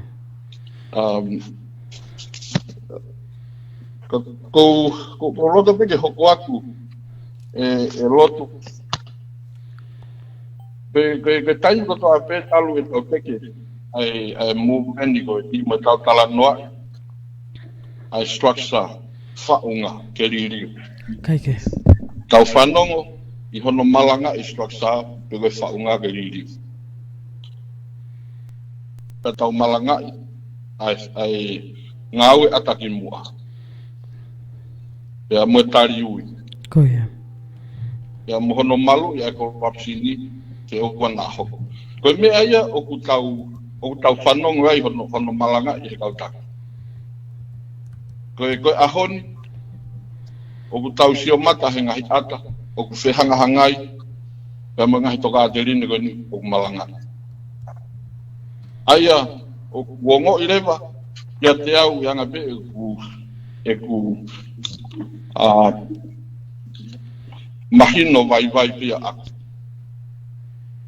O ku iai a mea o whemau e whalerei. I he ngahi mea ko hoko I ngahi tau ene fia me ai. O au peni ki he tuunga, o ku tau sio. Kia teki nao tolu ne nā hoko koe kautaki mua. Pea look apu ki ai e toko taha ko toa pe. O hange o ku more noa, pea tue noa a manaki e toko laki. Kono ngā koe whalala, ne tuku kia teki nao tolu. Ne nau hoko koe kautaki. I he global, e koe hawhai. O nau kau ia. Sai, koe ki merewa ko loto ke o aku. Ko tui mahalu ko PF ahinga ko mui mehlai nefi whainga maare kia tui hako. Koia. Koe wheho ko hanga o tau whia mauai ke tau. Hanga o whia mauai ke tau li whaihari riu ke whaunga. Koe tui e heke ke tau noho pe e lotu. O whaiha whahinga li riu, ka te tau whehu ka te tau tolu. Ai fui mata I tohe tolu ko ia. Why we do that? Why? Te atu pe ki whakaukau te aku. Nā tokoni. Koe uwake mea mau ke whauaha structure. Ke malu, ai whaunga, ka mo hingoa, identity, mo incredibility, o hingoa mo whaunga koe. Whatata ke siasi, whatata ke hingoa e pātoa, whatata ki hapisinisi, kua pureanga. Ono whauha structure pa mono function, ke tahenga he mea utau siofi ke malu, a integrity, o whaunga koe ia. Koia. Se koe ua mea ko sio ki ai, o mahu inga ke whauha structure, ke lava o malu, a ki nau tolu e uesia o ka hoko hapalo parebe. The victim, au ka uigogo ka victim I rea whakapapala. Koia. E ko hono hoko I konga whakaukau ko loto peke o atu. Ke malu e kautaki, malu e toka aterine, ka moki nau mui ki whaunga. Ka pate ta sio e lotu ke tahanga whakaiki. Ai uhinga o kia e ngahi mea mahu inga wene tolu I hono whakaukau, I hono whauka structure. E hoko ia ko hamea ke tokoni, ke lava ke a usia, e ngahi visione ko ni ukau mate a hono talanoa ki ai. Kaekehe. Ai ata ki tua, whakamau totonu, ai tariui, hono malu e korapsini, ai tauta te fito hono malu e ki nautonu, e uesia, ia whahinga mea e hoko e structure. He kapahi ke maa opo hono whau structure ia ke whaiha mui ke. Peo ki ai rewa pa ngahi toka a te rine, ai ko e uho ia o structure ia kono whau. Kapau e lotu te tau whau hawhai a mea o ku ta e uho, o ku ta e ori piri. Koia. O ku hange ko ukai na panga maarie sipe ai whahinga mea ko ia.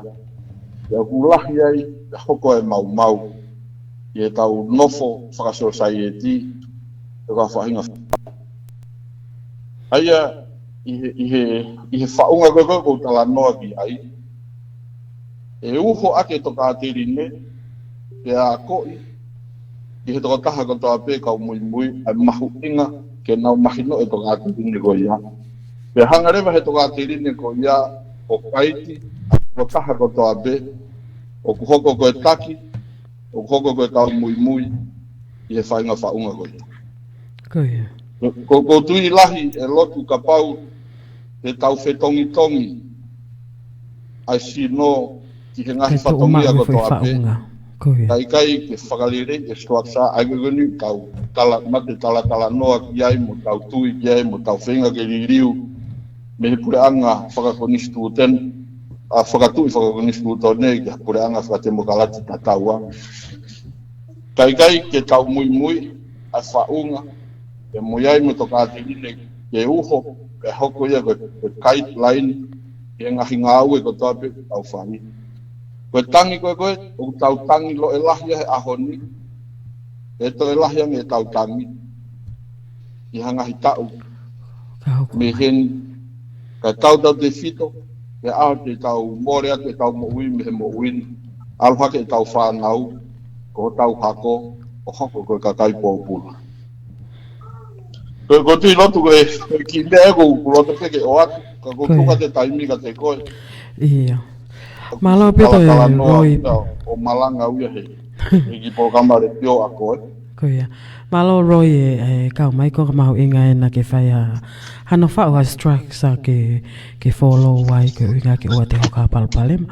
O what ke a koe pa mo ses pa mo e family ki siato. O ku to e minite hongo fulumataha pe a hoko ai tataha. Wei ai tō taha I he laine. Whamaloa tia te mautolo I he tau kau whatahe polokalama. Koutou pe utoko la. Aki nau tolo ko kiu mai I he laine. Koutou ko o mai pe ho o poini. Ka tau hoko atu pe kapau e ke I toko la iai pe. Te tau te hoko atu pe a pompongi. Malo lelei le ti okolope. Le ti okolope en malo lelei.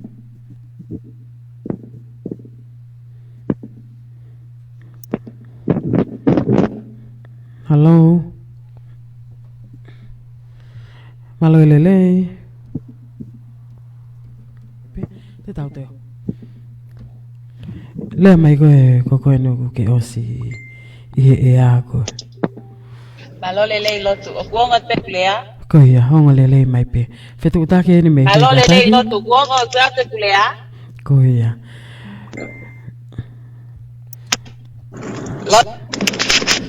Ke fetu utake ni me. Kuonga kulea? Honga lelei pito. O kuonga atu? Koia, iyo. Hoko atu. Ko epu.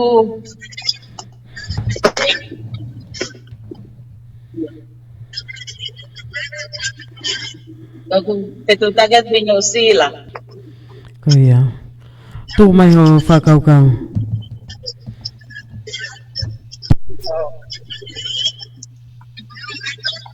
Fanongo mai pe ko ia ke ta tala noa o kai o te to e. Okay. Aku ki lave tu pe o whakatatau pe mo e ka veinga koe ni o e tau rekio. Ki uhinga koe o e mavahe wa. Ko ia. Oku te tau ko straight pe ki he koe ni he koe ni ku tau osi.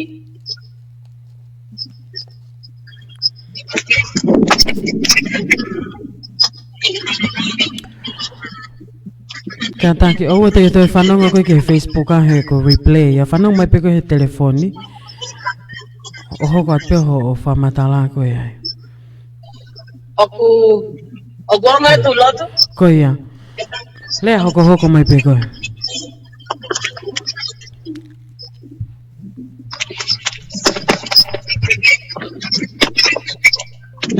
Lotu kataki polokalama e telefoni.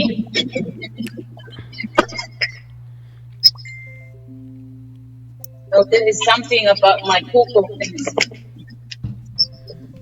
Lea mai pe ko ia. Lea mai pe ko taimi. Okay. Ke te ko straight pe ke poini he ko na ko osi. Ala mai pe e Sharon ngai ta fa Kaekehe ai uhinga ko o fakamatala. Pe hange pe ko whakalawelawe ko na whahoko ko e piheni.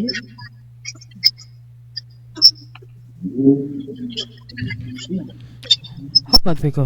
Hange ko whakamatala ko na lawe ki mua ko ka e kai totonu.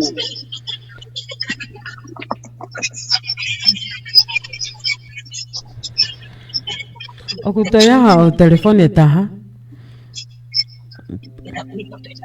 Tau te ta ia tu mua lotu kataki. Okay, ia, sai. Laine telefoni no ko ata. Fitu taki mai tau kauwhataha i he polokalama ko ia e whiawhini. Ia tō taha i he laine malo lelei.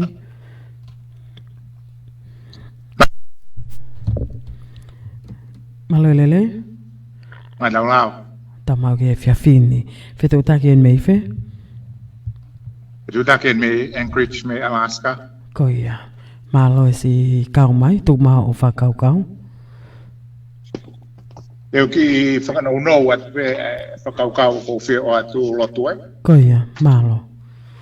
Ko mea feinga taa, ko ha whei lau, pe e kai ke ausi a expectation ko na whakotu me he kamataanga. Te wate ki whakataa ko ni. Ne tau hanga tuku atu e tau kau lelei taha. Ke nau whakafofonga e ki tau tolu pe tau hokorema tau tolu pe kau cheer, pe kau spectators. Pe tau whalala na e tuku ke tama ulua ki moe ua, moe tolu, moe wha hono lelei ko ia lere fuka ko e ni. Koe mea pango, koe tau tama lelei taha na e tau hanga o tuku ke ne lelei ki tau tolu ke au ke finish line. Pe tau whepunaki ki o lunga ko hihena tau mavahe, mi hatoi kau lele. Tau whepunaki ki o lunga mo e taalo e tau fuka patoa global. Te teu ke au mai ki he toko taha koe ke lelei whaka au ki tau tolu. Mea pango hene humo e toko taha ia ko ia Lotu. Pe tau toki hanga whakatoka ngā e ange e foi palo parema. Na e su e te ia. Na kai ke su lere ia. Tau hanga tau toluia i he fia i whakalakalaka koe e kau lere. Ana e hau ia mo su koe na ne fia mao pe tui ke su e te ia. Pea koe ne tō ko ia. Ne hoko ai o tue noa pe sipa ai e tau amanaki. Kane ongo ia. Kono anonga tāmaki e toku whakatonu tōnu ia ka e fua ia e he toko taha spectators ko toa pe, pe koe toko taha ko toa pe na e cheer he timi koe a global. Na e alu punou e ne whoka ki api. E kua tō noa pe a siva e amanaki. Te ukarata e ki whakatātā koe ni pe a kataki pe. e ku ki lave ke folofola ko si kau pe helere o var me ko hawe ka wa ko ke si su talang ko ka kana tu ko hawe ku na uie ko ha o lau o ku tau kau i he kana tu ko hau pe kai e to vai e si su ha foi pa anga pe e ke atu ke na utol ko i mi si o hai ko tari ko na o mai ko i mi si o sisa ai tu i e folofola ato si su i o pe i ave me a sisa ki a sisa ke tu ko me a o tua i he o tua o tu te palparema ko ni e lotu yang whakakau a aku na i kai ke ave me ai a sisa ki a sisa na i kai ke ave me ai tokotaha ngowe ke tokotaha ngowe pe ave me investa ke investa pe ave me customer ke customer ko hi hena ia whakakau ia ke eliminate atu hani i ko tau foki mai ko ke ha ko naki whakaotua ko si su tonu e ni lotu tani dalamai ave me a sisa ke a sisa pe ave me a otua ke otua na ke hanga si su ia whakatai au ngai ai ta naki tuku hau he ko la o ia kuri anga ko me pang ko me pang o e tau ko siva ai amanaki pe toki fai e mono mono ia au hange ko ki lave ki mu atu na ku tohi o pe he o ko ikai ngoto e waka ia ko i ko pe au me tu au ngoto e waka ia ko furi u ko ni loto na toki hanga hake pe ka ngau ia ko asika ko o si mei fonu e loki bisi ni he tahi pena ke te ai hafu fai nga maari e ke fai hau huriu he na e ha o pe tahi ha o pe pe mate mo bisi ni o kui ai e misi ni ko ke ne pamo e riu ki tu a kai ke to nga au e ko whakakau re wa pe he ave me a sisa ki a sisa pe ave me a eiki ki he eiki o i kai ke ngata pe hano ave lotu kai ave he taimi ko taimi to tonu ka mau te utui e su e tangata ngoue pe au nofo mo e ku amanaki ki he Christmas fia pe o se ange ko ia ku i kai hoko ia ko e toki Christmas whakaloloma ia ko e toki Christmas whakamamaha ia pe e kai ki ui lau ka haha tari he whanau ki he ku palo mesi ya ki nau tolu e mea e wanga ki nau tolu o mo si o ki hala fononga e mea ko e loto tangia mo e loto mamahi ne ongo e lelei e tama ua ki hono he rei ni lere pe pasi ki tama hono ua pe pasi ki tama hono tolu pe pa ki tau tolu ki hei kuna ku humu ina ai ko kulawe ta ko na su ete ia ko o fatu lotu pe ko ki fokau malo abito o fatu pe malo abito kau mai chepta ko me Alaska o ku to e mini te tolu pe hoko ai ho fulmata tau polokalama fela fo ki ko ia e fiafini fa malo te mo tolu ko ia ko mo o si ma ho mo laine fiafini o te mo to kan ke pa pe ta hoko pe o pe ki a e to le pe pa mo polokalama pompong ia e to ta ha e laine malo lelei le te o kolope malo lelei malo ta mau ki fiafini io ko e kawat pe polokalama e fiafini ko ia o fanongo na o fanongo lo pe o ta paki io ko hange ko mau e he ko tunga mavahe ua ko ni ko feinga nai alila i whakapisnis ki au mo whakau e kai peke hala nga koe mea whakatau mai ke a o mai he wakapu i ai hono whereti pau ke tute i whanuani ku o tonu peke iai ane tupu e mau i nga au ni whai Pea ku hange katia uia ko tukuaki ku kune kai e paanga. Aki ku kau o wia te moni e ongo tafa ko kau ia kana tonu ke te hen. Me tonu ke ha ko sino ikiria ke ne wa motu mai ia ane kai me tong e kau mo we ia. Pea toki o mai me kai fai te riha i te ia hen. Kapau hoko hapalpare mai a hen o atai ke kakai ako me apango kopia o mai kakai ia o pake ko wa kia lila o nga kapau ko osi e me kai e container o kai ke to ave ha teni ke ku mau mai a teni ti kakai ia lila o pehe ko kai papo ke ia ke kau mo be enau siruni kau ton leva ke tawanga tu aki ko ne kai ka koe tunga ko taimi o kite kai mi to pulahe me kai ange ko lau ana o perila ki penga mai me kai ko si o ki ke ma o loto e kakai ka ko no mata patanga ia ke ma he kakai ia enau sirini ako pehe au mo fanongo ai o tukuaki ia e palopare ma ono tufa ono tanak au ton pege pehe ko kawa ke ha tapak o tuku taimi ko pan ko no me pa pero o ke mau di septa mau kau ia ya bulak malava mau ko silota mau ke to ko ke tafaki langa we hape tu ni mai melanga ave pe mau ke dia mato ke auto si to ko ni ka dil e por pare ma ko ni ko o ka muang te mau lava tu fata ke pero ha funga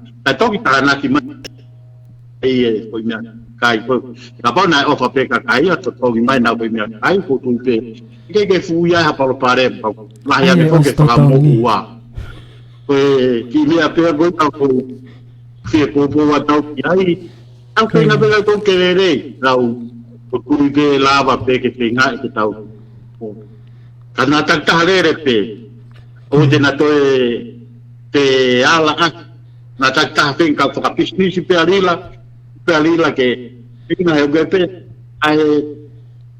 ai to ko ne fra business ka fa ane o lelei e ke te fu tanak paanga alila me kakai me to mai pese ni ko bilo ni otokoni ake kakai ge pasiva ma ko ya pe buki ke tokoni atu e ta ko ni ke ma go tau dai aku ke tu pe e kutu ya ke kau lo pe ke mo ta pa ki na ta tau pe ne ko pe dia ha pa ni se ta pa ko te mau tokon ko he na ngawe ke masuha ko ta fa ko adila te mau ke tokon pe ki ai po ki ai ka na hi me ku ke ala o ke fale dei ko ya pe ki me ku tokon na te polokalama ta ko ni ma lo pite ka mai ya he to ta ha i he laine ma lo lelei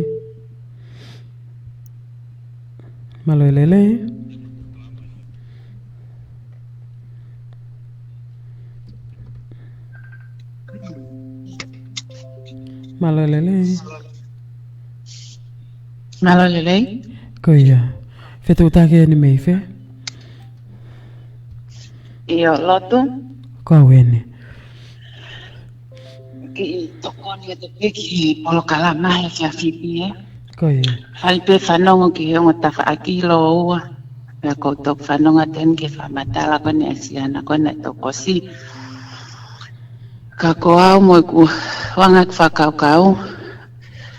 ko talo ni kamata mai ai tu fa container mo tau fanongo o te ke pe ke ai ha fakamatala pa anga ya e tuku mai e lila taimi e fai na ta ko to ko ni ai mea ko talo e kamata mai mo tau fanongo pe e ke mai fe ke naki pe ko sto tongi foi mera kai o ku kape ke ha fai fakamatala ke kau pe ko ha me ko tuku nga ku ai ko te he ko ke tuku ke whakarere business ko ke aha ko tu ia ko ke whakarere business ko whakakau pe o ku totonu ke tau foki pe ki he visone kon ko nai kamataki pa o ku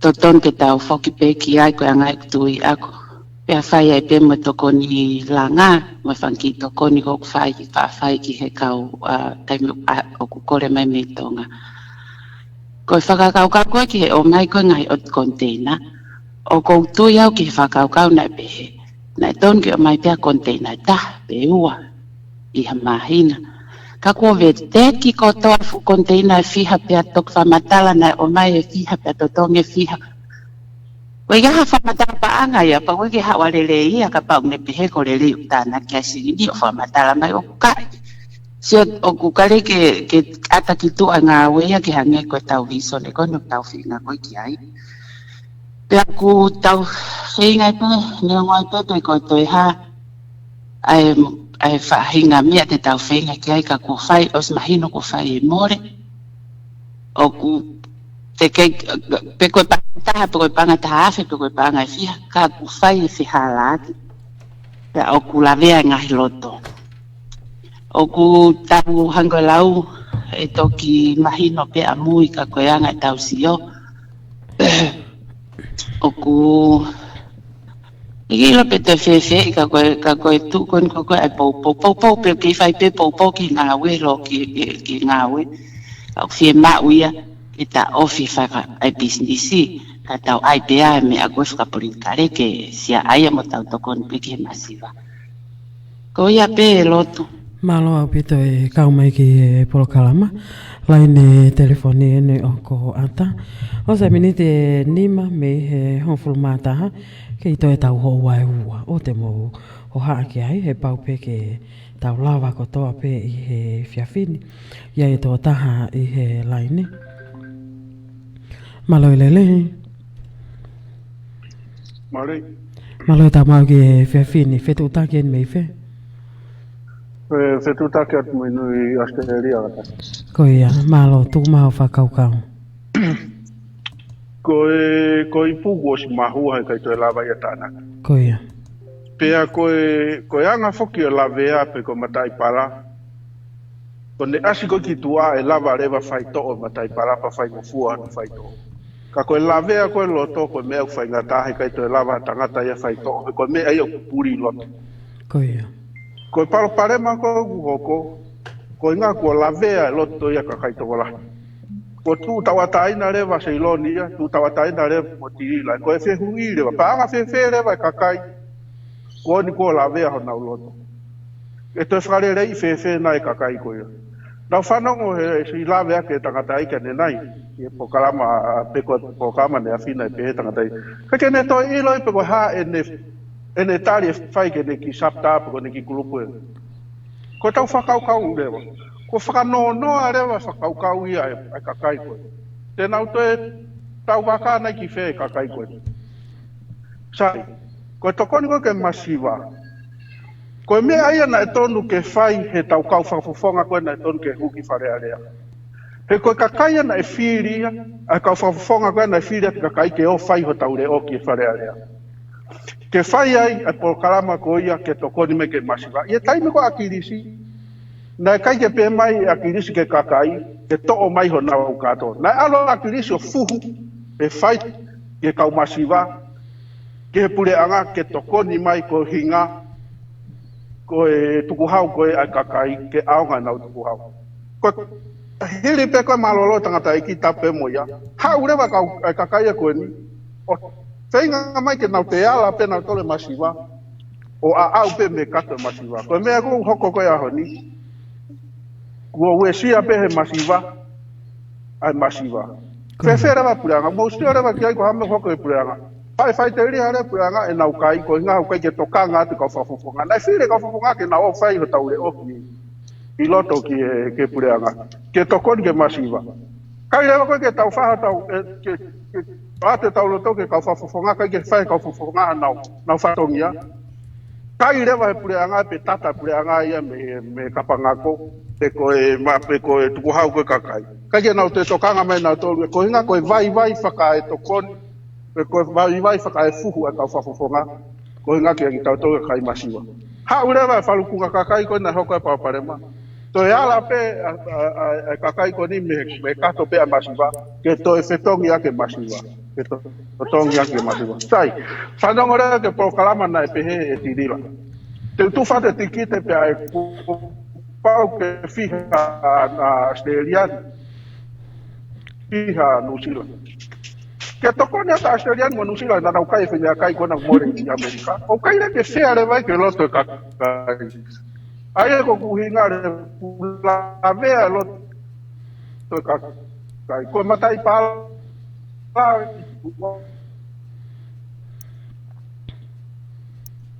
sai mo no fai to ka ko loto la vea to feinga ta no fai to na to no leva ke hau a sei lo ni pe ki taimi fo e de to hau ke to ke kai ke to fai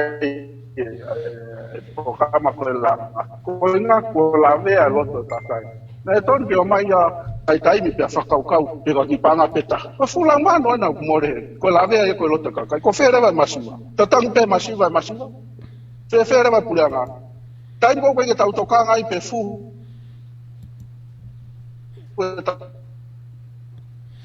ko fo nga ki fare ale ke pulanga kai rewa pulanga ai ko ke fa toka ngai ina to ai ko mata vai ma lohi al mo kana to be masiva malo Malo peta fetu taki mai ko line telefoni no ko ata o semdite ho fulu me he tata tuk mai be mo ngai fa kau ka to ko atu tau fa ma po ki tau to ko lo ke mo hao mai messenger ko ele te o kolope fika telefoni ni ma tahanoa ni ma valuono hiva ni ma tahafa ngawe aki mai he kau Amerika e telefoni kai tuku e messenger ke fetu taki mai me ai aki nau tolu ko ia me New Zealand pe mo Australia to taha i he line malo lelei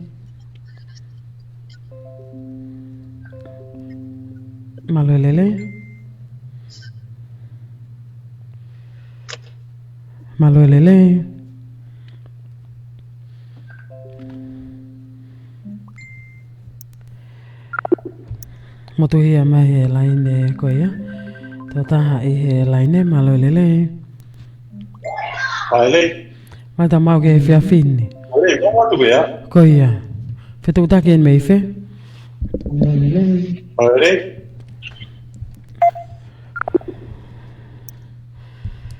Korea tu pe ke kau fetu taki mai ko he messenger ko ne ava tu pe tu ko mai leva fetu taki en mei fe ka taki malelele ko ia tu mai ho fakau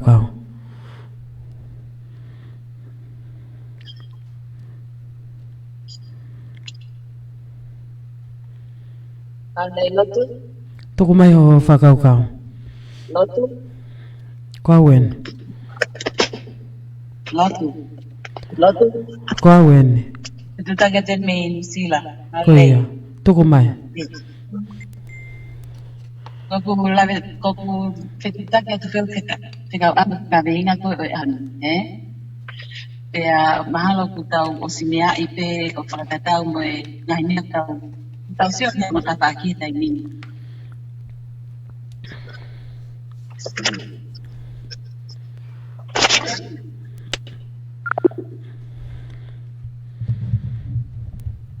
Matuhia mai laine ko ia ka tak pe to fetu utaki mai. Ko ene ata to pe laine. Pea ke o te to longo o whamatala. Kau lea mai koe kau whanau atua. Ni ma tahanoa, ni ma valuono, hiva ni ma tahawha. I laine telefoni. Pea koe messenger, leti o kolope. Ke whetu utaki mai ai ka pau ko New Zealand, Australia, pe ko tonga. Totaha ia laine malo lelei. Malo lelei. Lelei. Malo ta mau ke fia fin.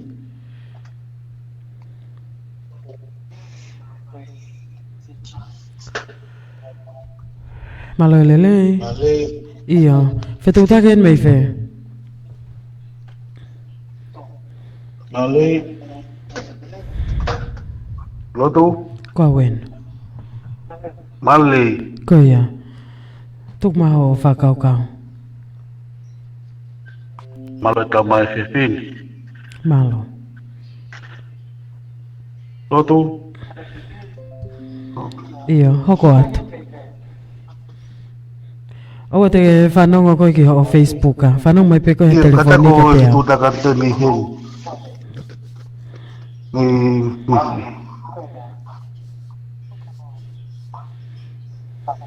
Ia kataki lot ko au vea tuku Koia. Ia. Tupe mua lotu whakamalu tupe.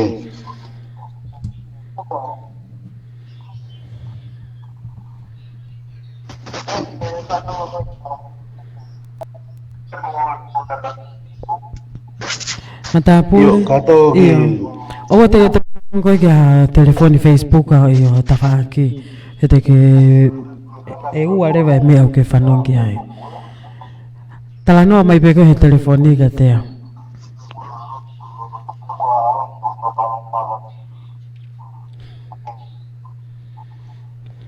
E tala whakatapu koe na e kamata mai ake ngahi karo tapatapa ni mua. Ka tape ki u kaunga kau atu.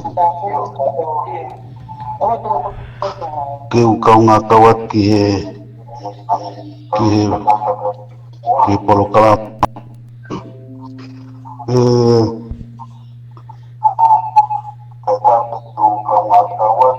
Mata pule.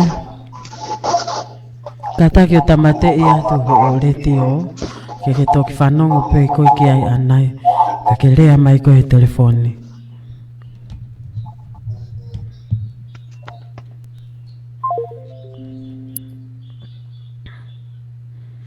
Moto hia mai laine koe ia. Ata te tau whika telefoni. Nima taha noa, nima waluono. Hewa nima taha wha. Ai ke ako e tau kau whilafo aki. Koe taimi koe te ke tā mai. Lea mai pe koe telefoni. Hange pe au telefoni mai ka te au. Mahino pe u alo he taimi ta tau he Facebook a. Koe ne ongo koe ki tua he Facebook au ki tile ia pa te ke confuse. Lea mai pe koe he telefoni. Owa te ke lea mo ke fanongo. Ke fanongo ko hole o. He oku Kaekehe ia. Malo e tamau ke fia fini. Le te o kolope malo e lelei.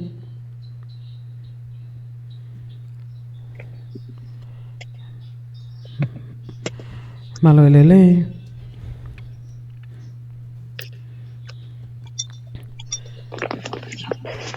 Lea mai ko he taimi. Malei. Koia.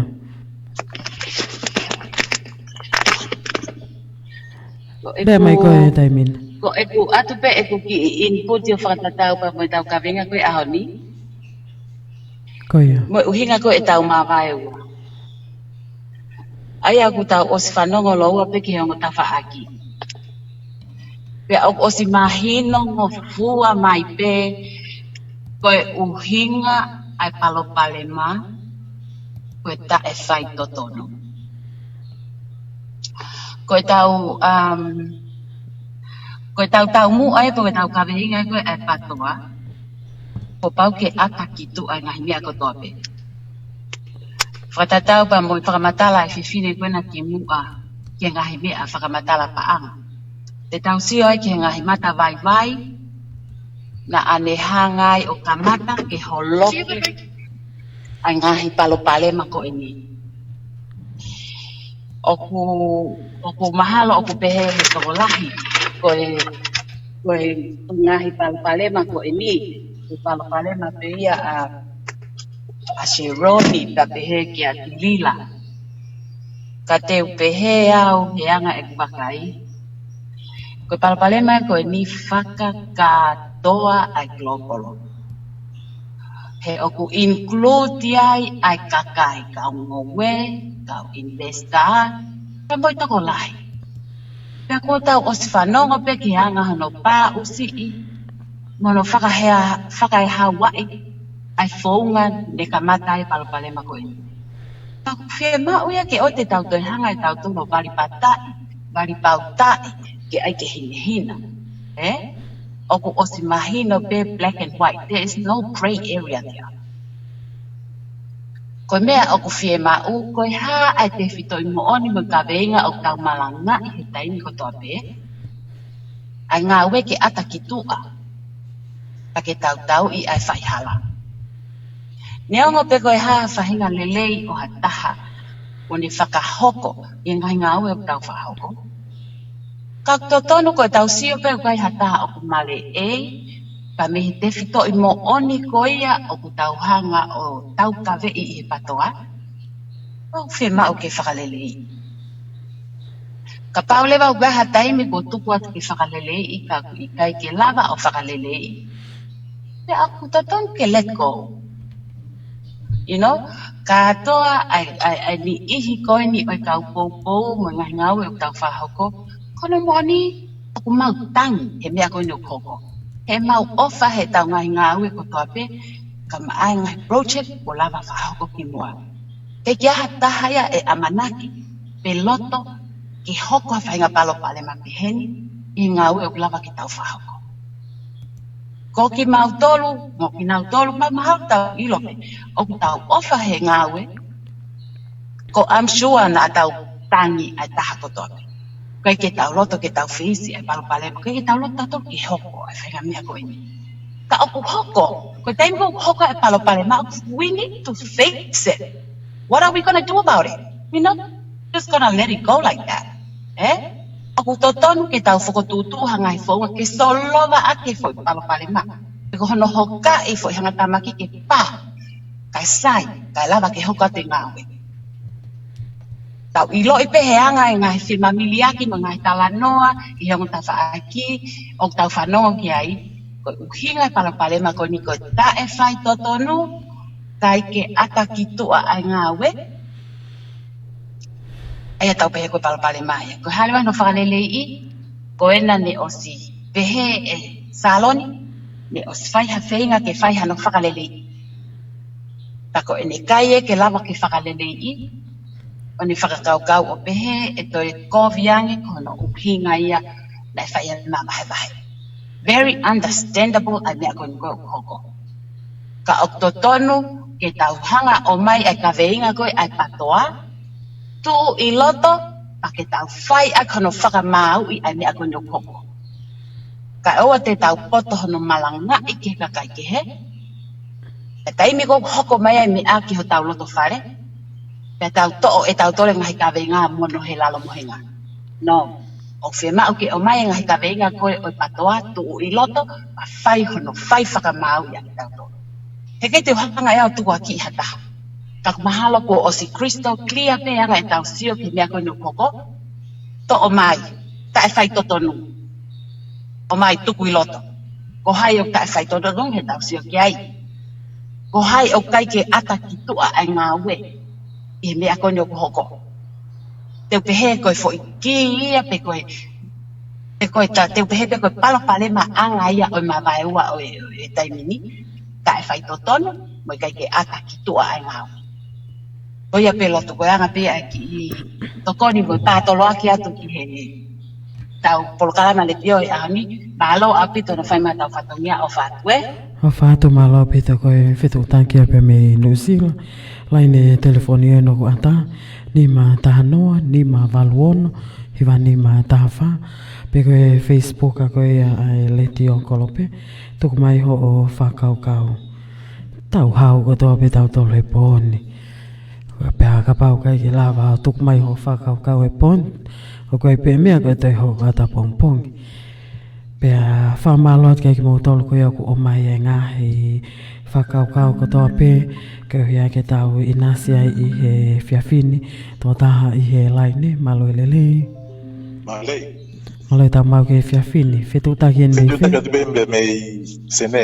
Ko ia hoko atu. Ko kawe puat be beta polokalama. Kita nak ke tu be. Ko so atu he kau tamagon nei wa. Ko feinga mau ingat ta go na sio ai go he lere mai go ni ko faere mai lelei. Tamo Sharon ni go ai kulupu. O pe ko me mai go ataki tu. Ko me na more me kupu go tu.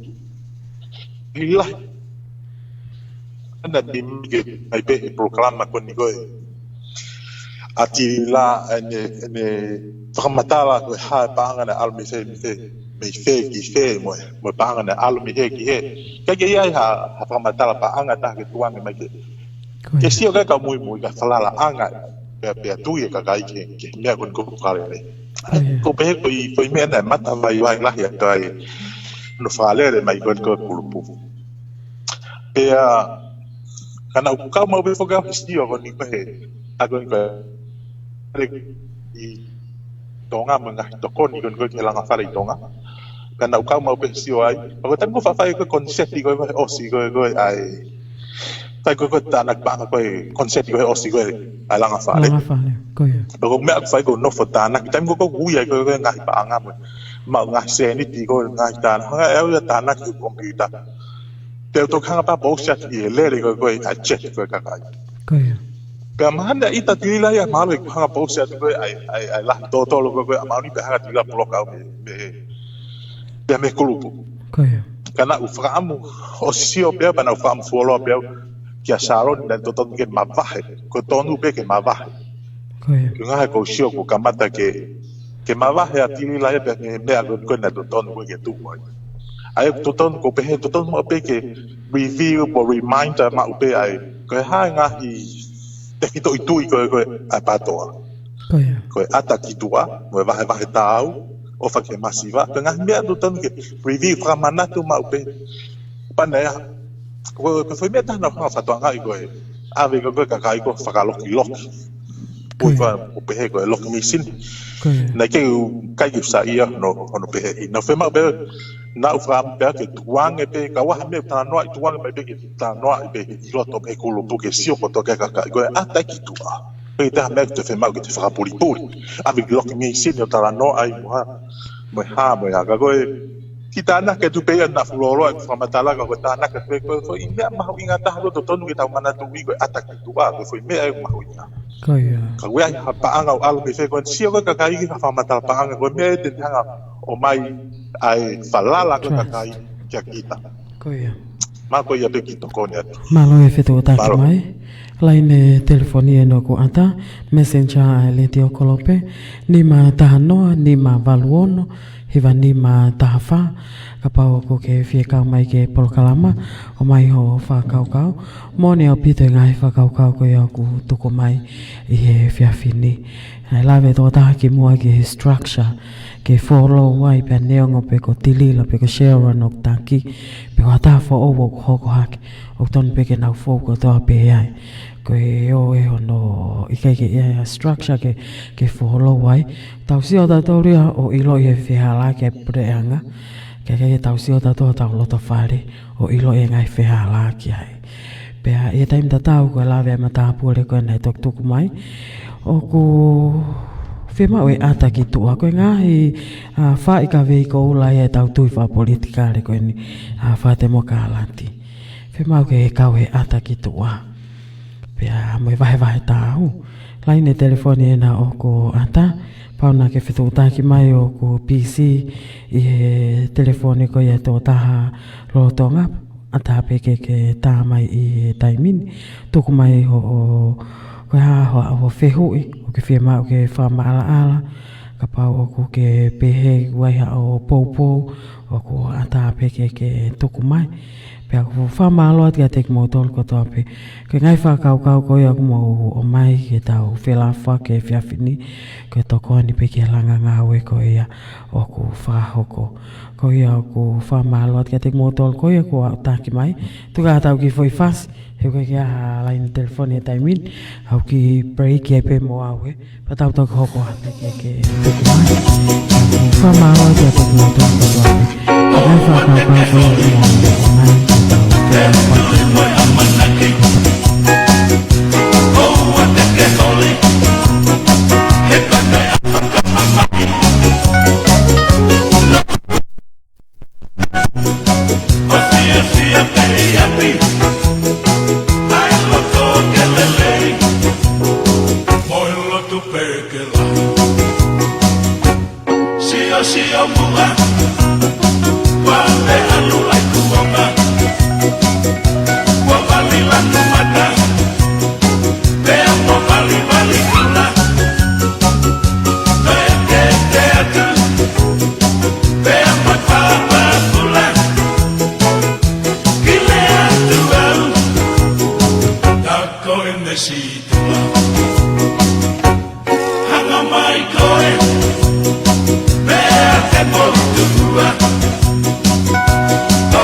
Koe whakawahama pātu PTOA polokalama koe ia i he whiawhini.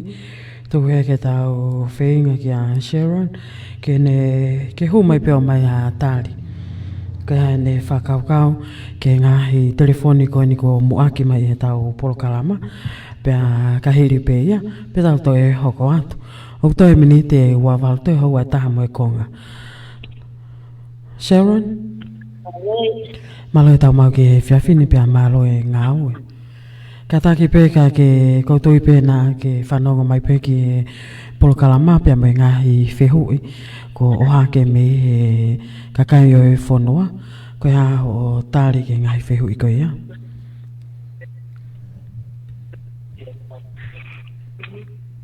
Ke whanongo mai? Koe ia. Hoko atu. Okay. Koko te ke hu whangāto he ngai tāpāpāpa ko tāpeu ton ke whakapāpai. Ka tāpehe kai ke o il hena e studio ko pi apina. Ke lava whai ha asi pehe ata ke whahatari whahaton. Ke ngai whehu i koe no ko toko mai he Te ngā wea, pako kolfa moi bore atuai, ko e atunga ia e ngā we, mo e ua whatongia, ki hoto ki whamiri, pia kumi taimi, ki o hawo o tāri atua ngai wheu i. Ko e lawe i pe ai a whasia o ku a mahi ai kau popo. O i kai pepe ai haku do e uri tonu hia. O i loi o weka na mai whai pa te hapa. Ai tuku mau ki u tala noa pe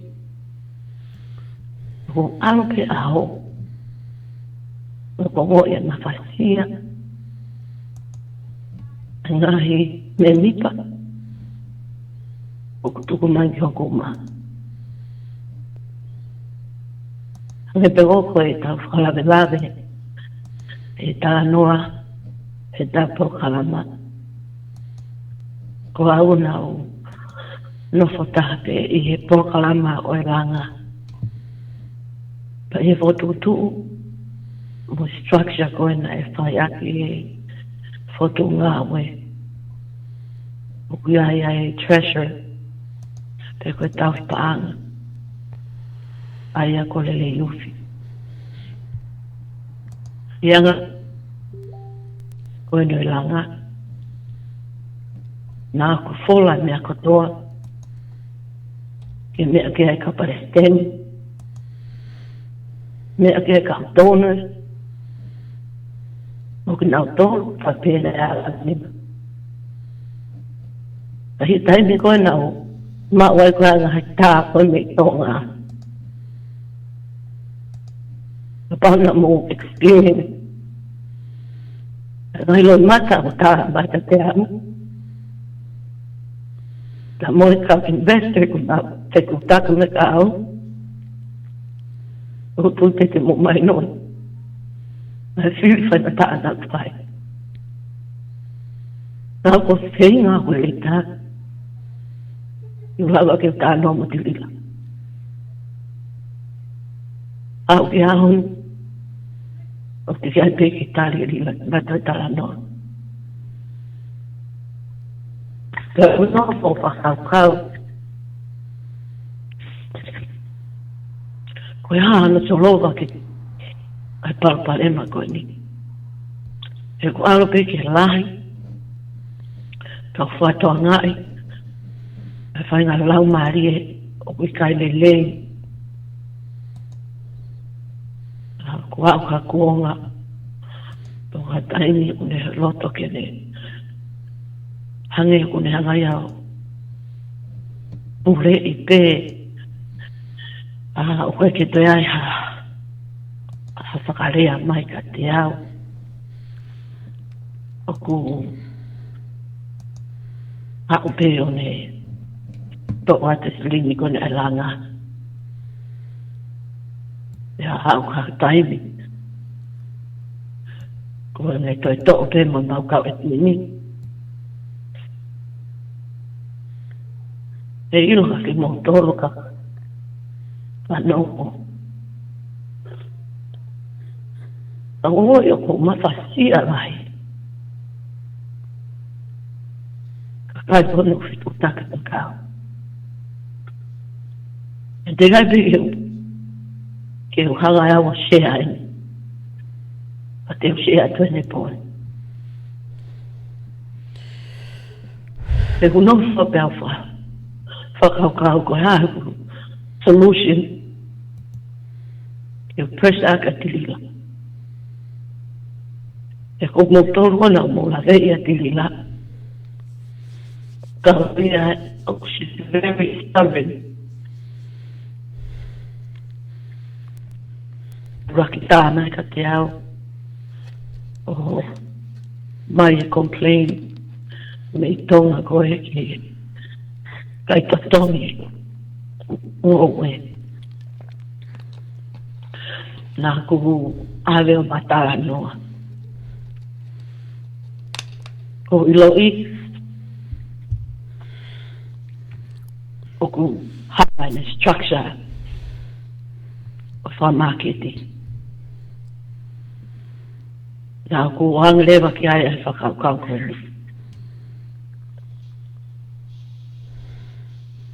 Nā ku whakaukau ia whaunga e lava toko ni i atonga, toko ni i kaumemipa i morini. Te ko nau tōru i morini, o ta whapaanga mea kai ki tonga. Nā kuange whakaukau koe ni. Ko sisi iangi ai leipa, ko saitaha aki ai. E ko osi staki mai e au ai anga e me whaunga. O ku hori peke run by yourself.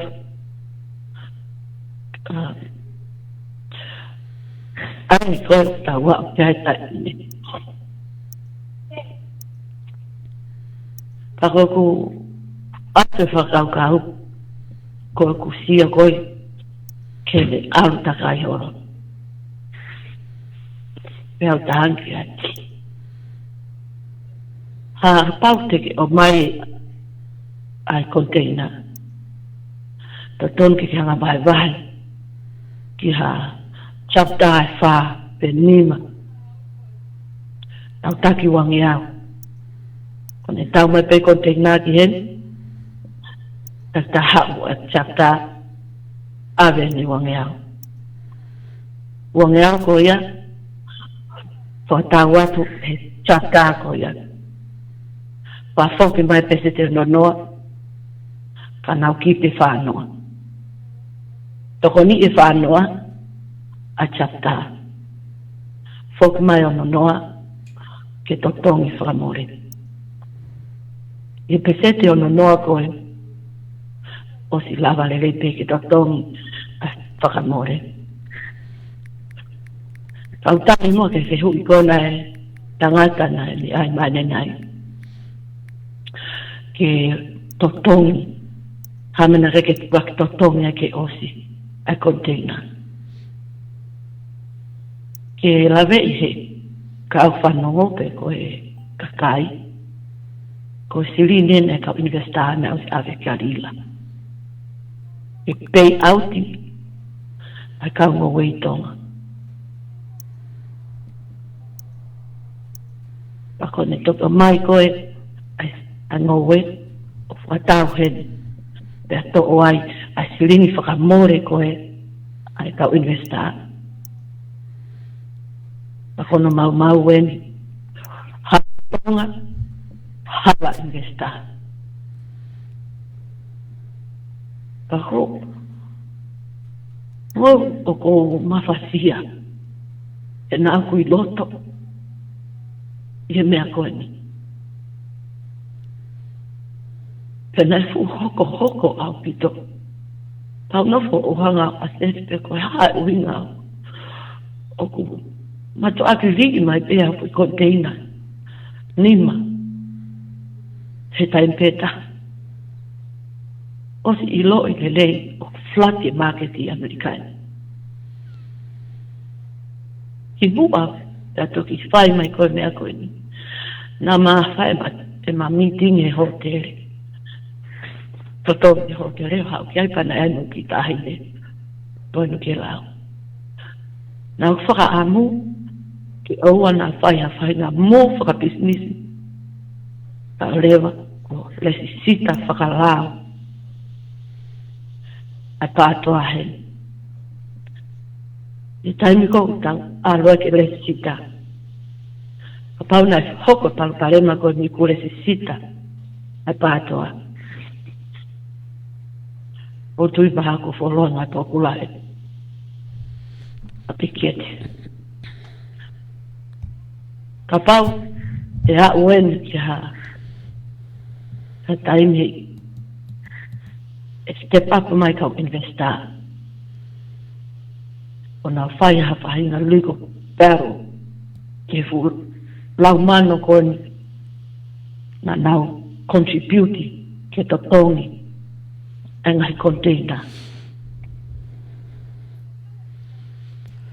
kia te au o ko whawha ia au vito e ata mai o rila. Ai kriri au vito e te whonga. Nau pehe e whakamua ai masipa whatatau mo me a koe ma preach toko ni e masipa ki tonga. Ko hanga au he langa o tonu o whai langa o munui he structure koe nei whai kia tala noa. Hanga hono ai panga ave ka lelei kau.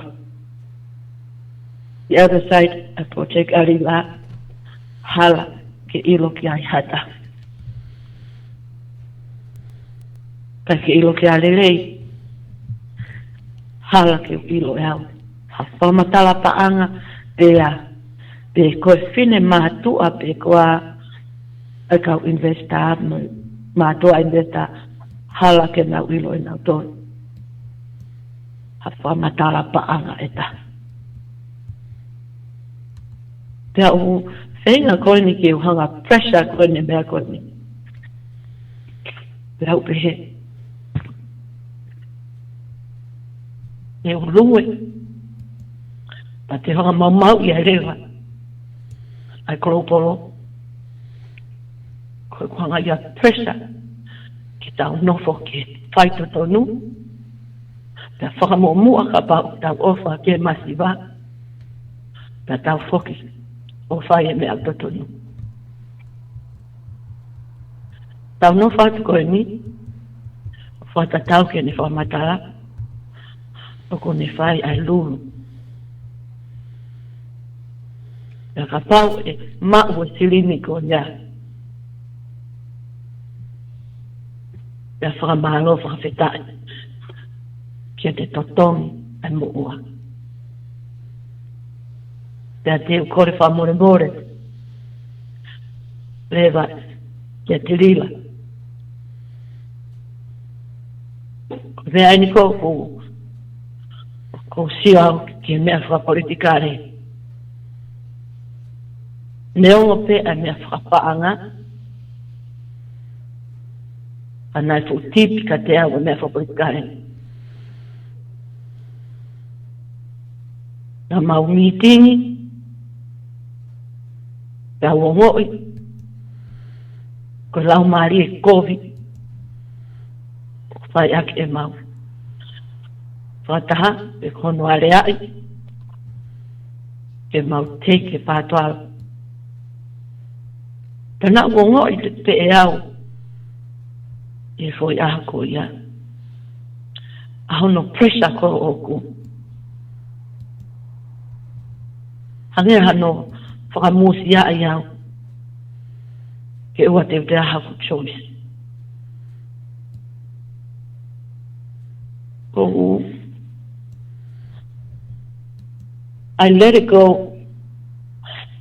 And I just have them take it. At the same time, I feinga koe ke fiti, enau fiti hoku ata mai. I don't know how you say it. Now fiti wata mai, ke honga accept it. Ai foi kai haa whakapolitikare. Pa te tatoki polokalama he opuloloto au pito ai foi palopare makoia. Pena ea watu pe eni o spokalama ake e lila kwa ke to kangai pe te tau pore anga. tā mai a wheao ka te au, me tala mai ka te au e mea tatau. Pea au lea kovi au ke motua. Pea au tā, anga whewhe, ho omo siokita, fie mea, ke mo kai haa, mihi kakai, o kakai, anau toko koe pātoa. Ke tau whenga, ke tau tō, e ke fo i toko fia pe ko tau tō. Ke tau hanga control, ke kai haa whakapolitikare, ai pāua. Koe whakatū koe ni, o e lesita. Te toki hanga polokalama whalelei ke tala noa i whangatonu i he ata. Pea kuiai fo i vitio, e release e fo i vitio, fanongo mai wheao.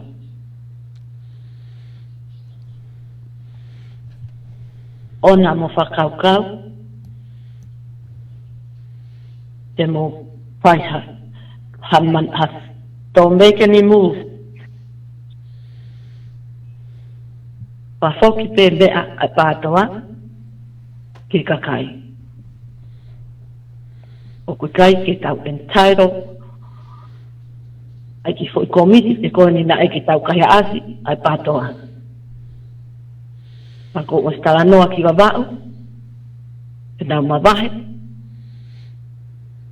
oua na ai ki pai a whakaukau koe ni, a ki lila mo wheao, mo tui wata.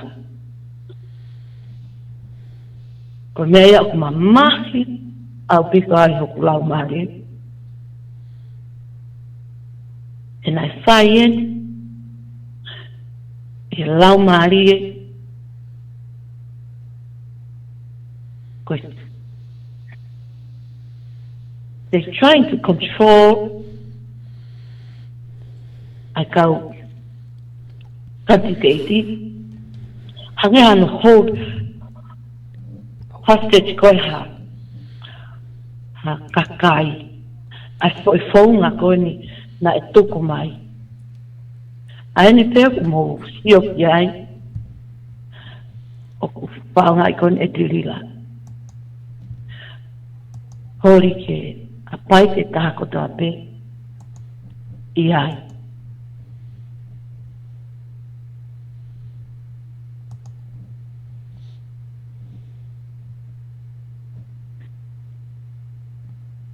O tuipe,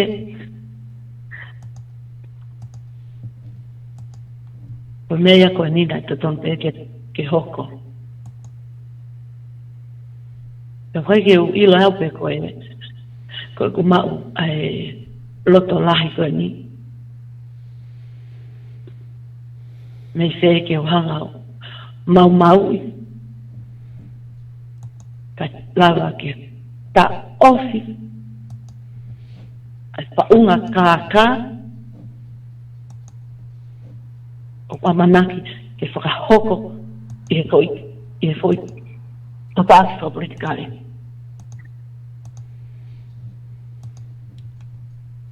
Ko whakaukau lahi au pito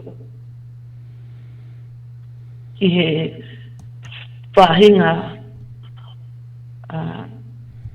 thoughts of feinga koe ke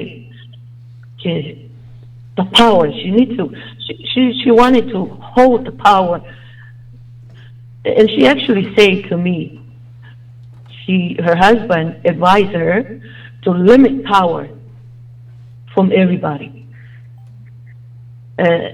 Pakusio awia apply apply my car.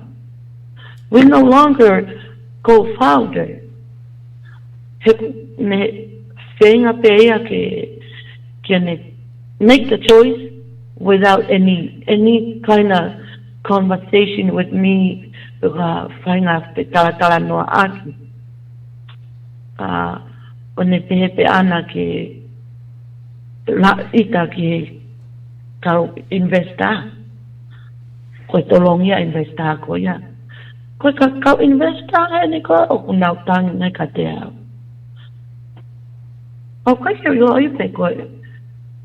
Toi se ke li liu in the fonga other than need to walk.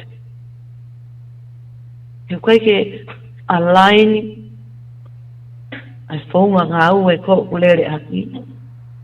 Mo vi sone koe na mawhitau laki mai ai ki e malai koe ni. Koe kutua aku e kai ki whai aha toi māketi puhame. Te unofo taha pia he langa. Pe koe mea ia ko piti mo klau mahi. Koe kufuaki. Kai ke unofo ke toi sio ke whakafoki mai. Hapaanga ki a te au. Ka ko whaamu pe au, kau fanongo, ka te he kau pōpō pāto. Ka pāpete mo mai noi, e uhinga.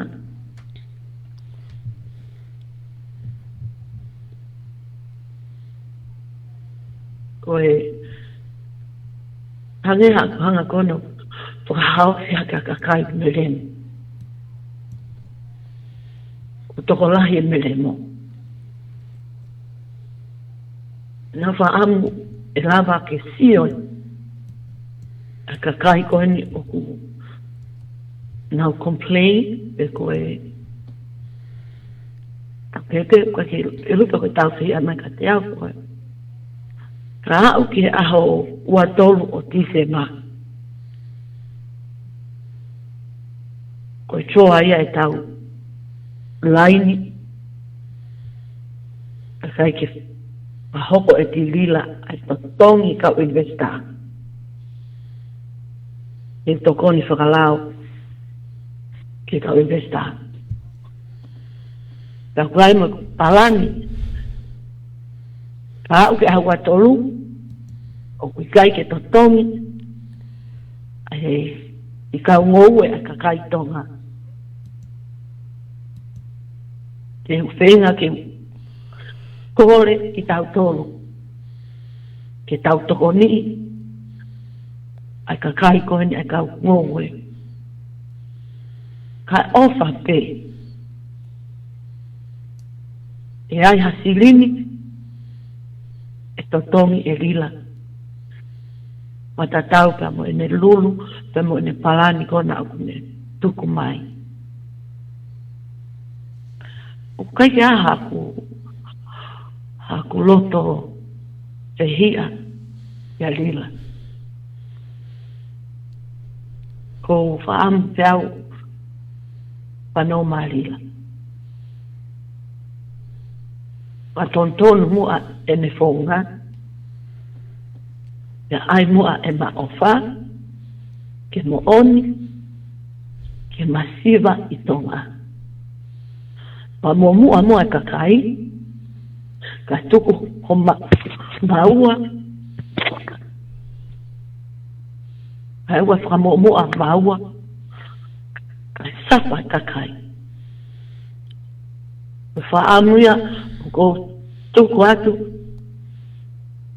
ke alila ka pehe ka kakai pono na ke mo alila mo tokon ka alila feinga ka seniti ke wikawa tulin e ka universita tau te fito ke tulin e ka wowe ko ofa lahi atu i ka ume nipa ko tape Malo PTOA ke ka universita ka te heke i ka inga i tonga o whapete tau maua Christmas lelei. E ngā iho mō seniti. Ke mō maua Christmas. Fia mō ngai whānuri. O ki whare ua kono kororotonga whenga i. Ki wai ki whare taha i pokua. Wai ki whare taha i homa. Ko whaamu ya ko to. Ko Christmas ya ketau fua. E ho family ko ni. E na ma Christmas ya ku sai. Ma Christmas o fia. Pa ko whaamu ketau ala to koni. Ka pai ka ki lava e lila o to tongi. Angai mo ua kone ka woa i tonga. Kei taha mea ko ke urea ki ai ka ko whamore more pe. E ke te tūta mia.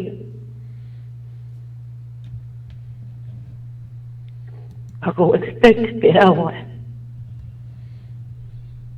Ano tāpa si awa me anu. Pe anu mo ilo. Maka tutu. Mea na uwhenga eu fua.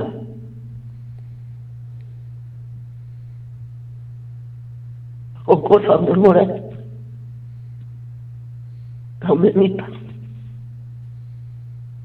E kai kai tuku ha kuini. Ka te uwhenga ke whatonton. Angai mea nai aluhala. Ke foki. Ketau move forward. Hane ko pose ane nai. Kone o spe wikeni. Ko kai ke tere au. Ki atoe. Isi uko ni. E kamata rewa hana whakatoton whakalao. Ke apaite mea kotoa whakalao. Ke wakauna. Polo au ka pau ke whaihala. Ya, mau e whalala e kakai. Uja mui mui.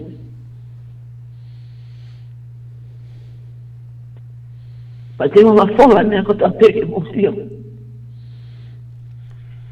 Te kai ta mea fofo.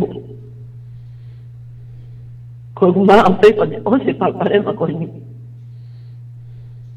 Ko lelei taha. Te whaake ngāwe ko ni. Ko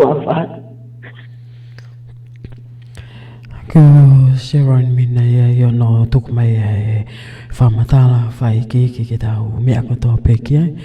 Pea koutui ki mautolo ko ia ko kei whehu ia. Koutui ku ia i pea konga hena ki māma tuai. Mahalo ksai ketau tutuku a kei pe i e pōn. O se miniti e taha me he hongo furu maua. Te tau toi hoko at pia pongpong. Ko ia he ke malawa ke whai a fanongo ki studio ko ia i Berlin Game. Ko e ke whiu ko ia ulotonga hoko i e taimi ni. Pia teu i apini pia o whahoko at a polokalama. Whakatata pia laine ke whai pia whakatala noa. Tau feinga pen ke maua solution ki he palpale mako ni. Ko ia ko e ngalu tuku we whamalo lahiat ke te mutolo no kotoa. Whata wangi pe nei toka mali e whau whatongia e whiawhini. Whawhi ea toi pia ki mutolo ki he polokalama ko ia a pongpongi. Pia ko talamonu atu. Ke ngahi fua whatongia whaiwelinga kotoa pe. I e siansi pia mo e whamiri. Kai maa tau loto whare ko ia o e patoa. Kua Lotu palaniti tau singa, tua o whātu ka mou po uria.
Tuli hopo enau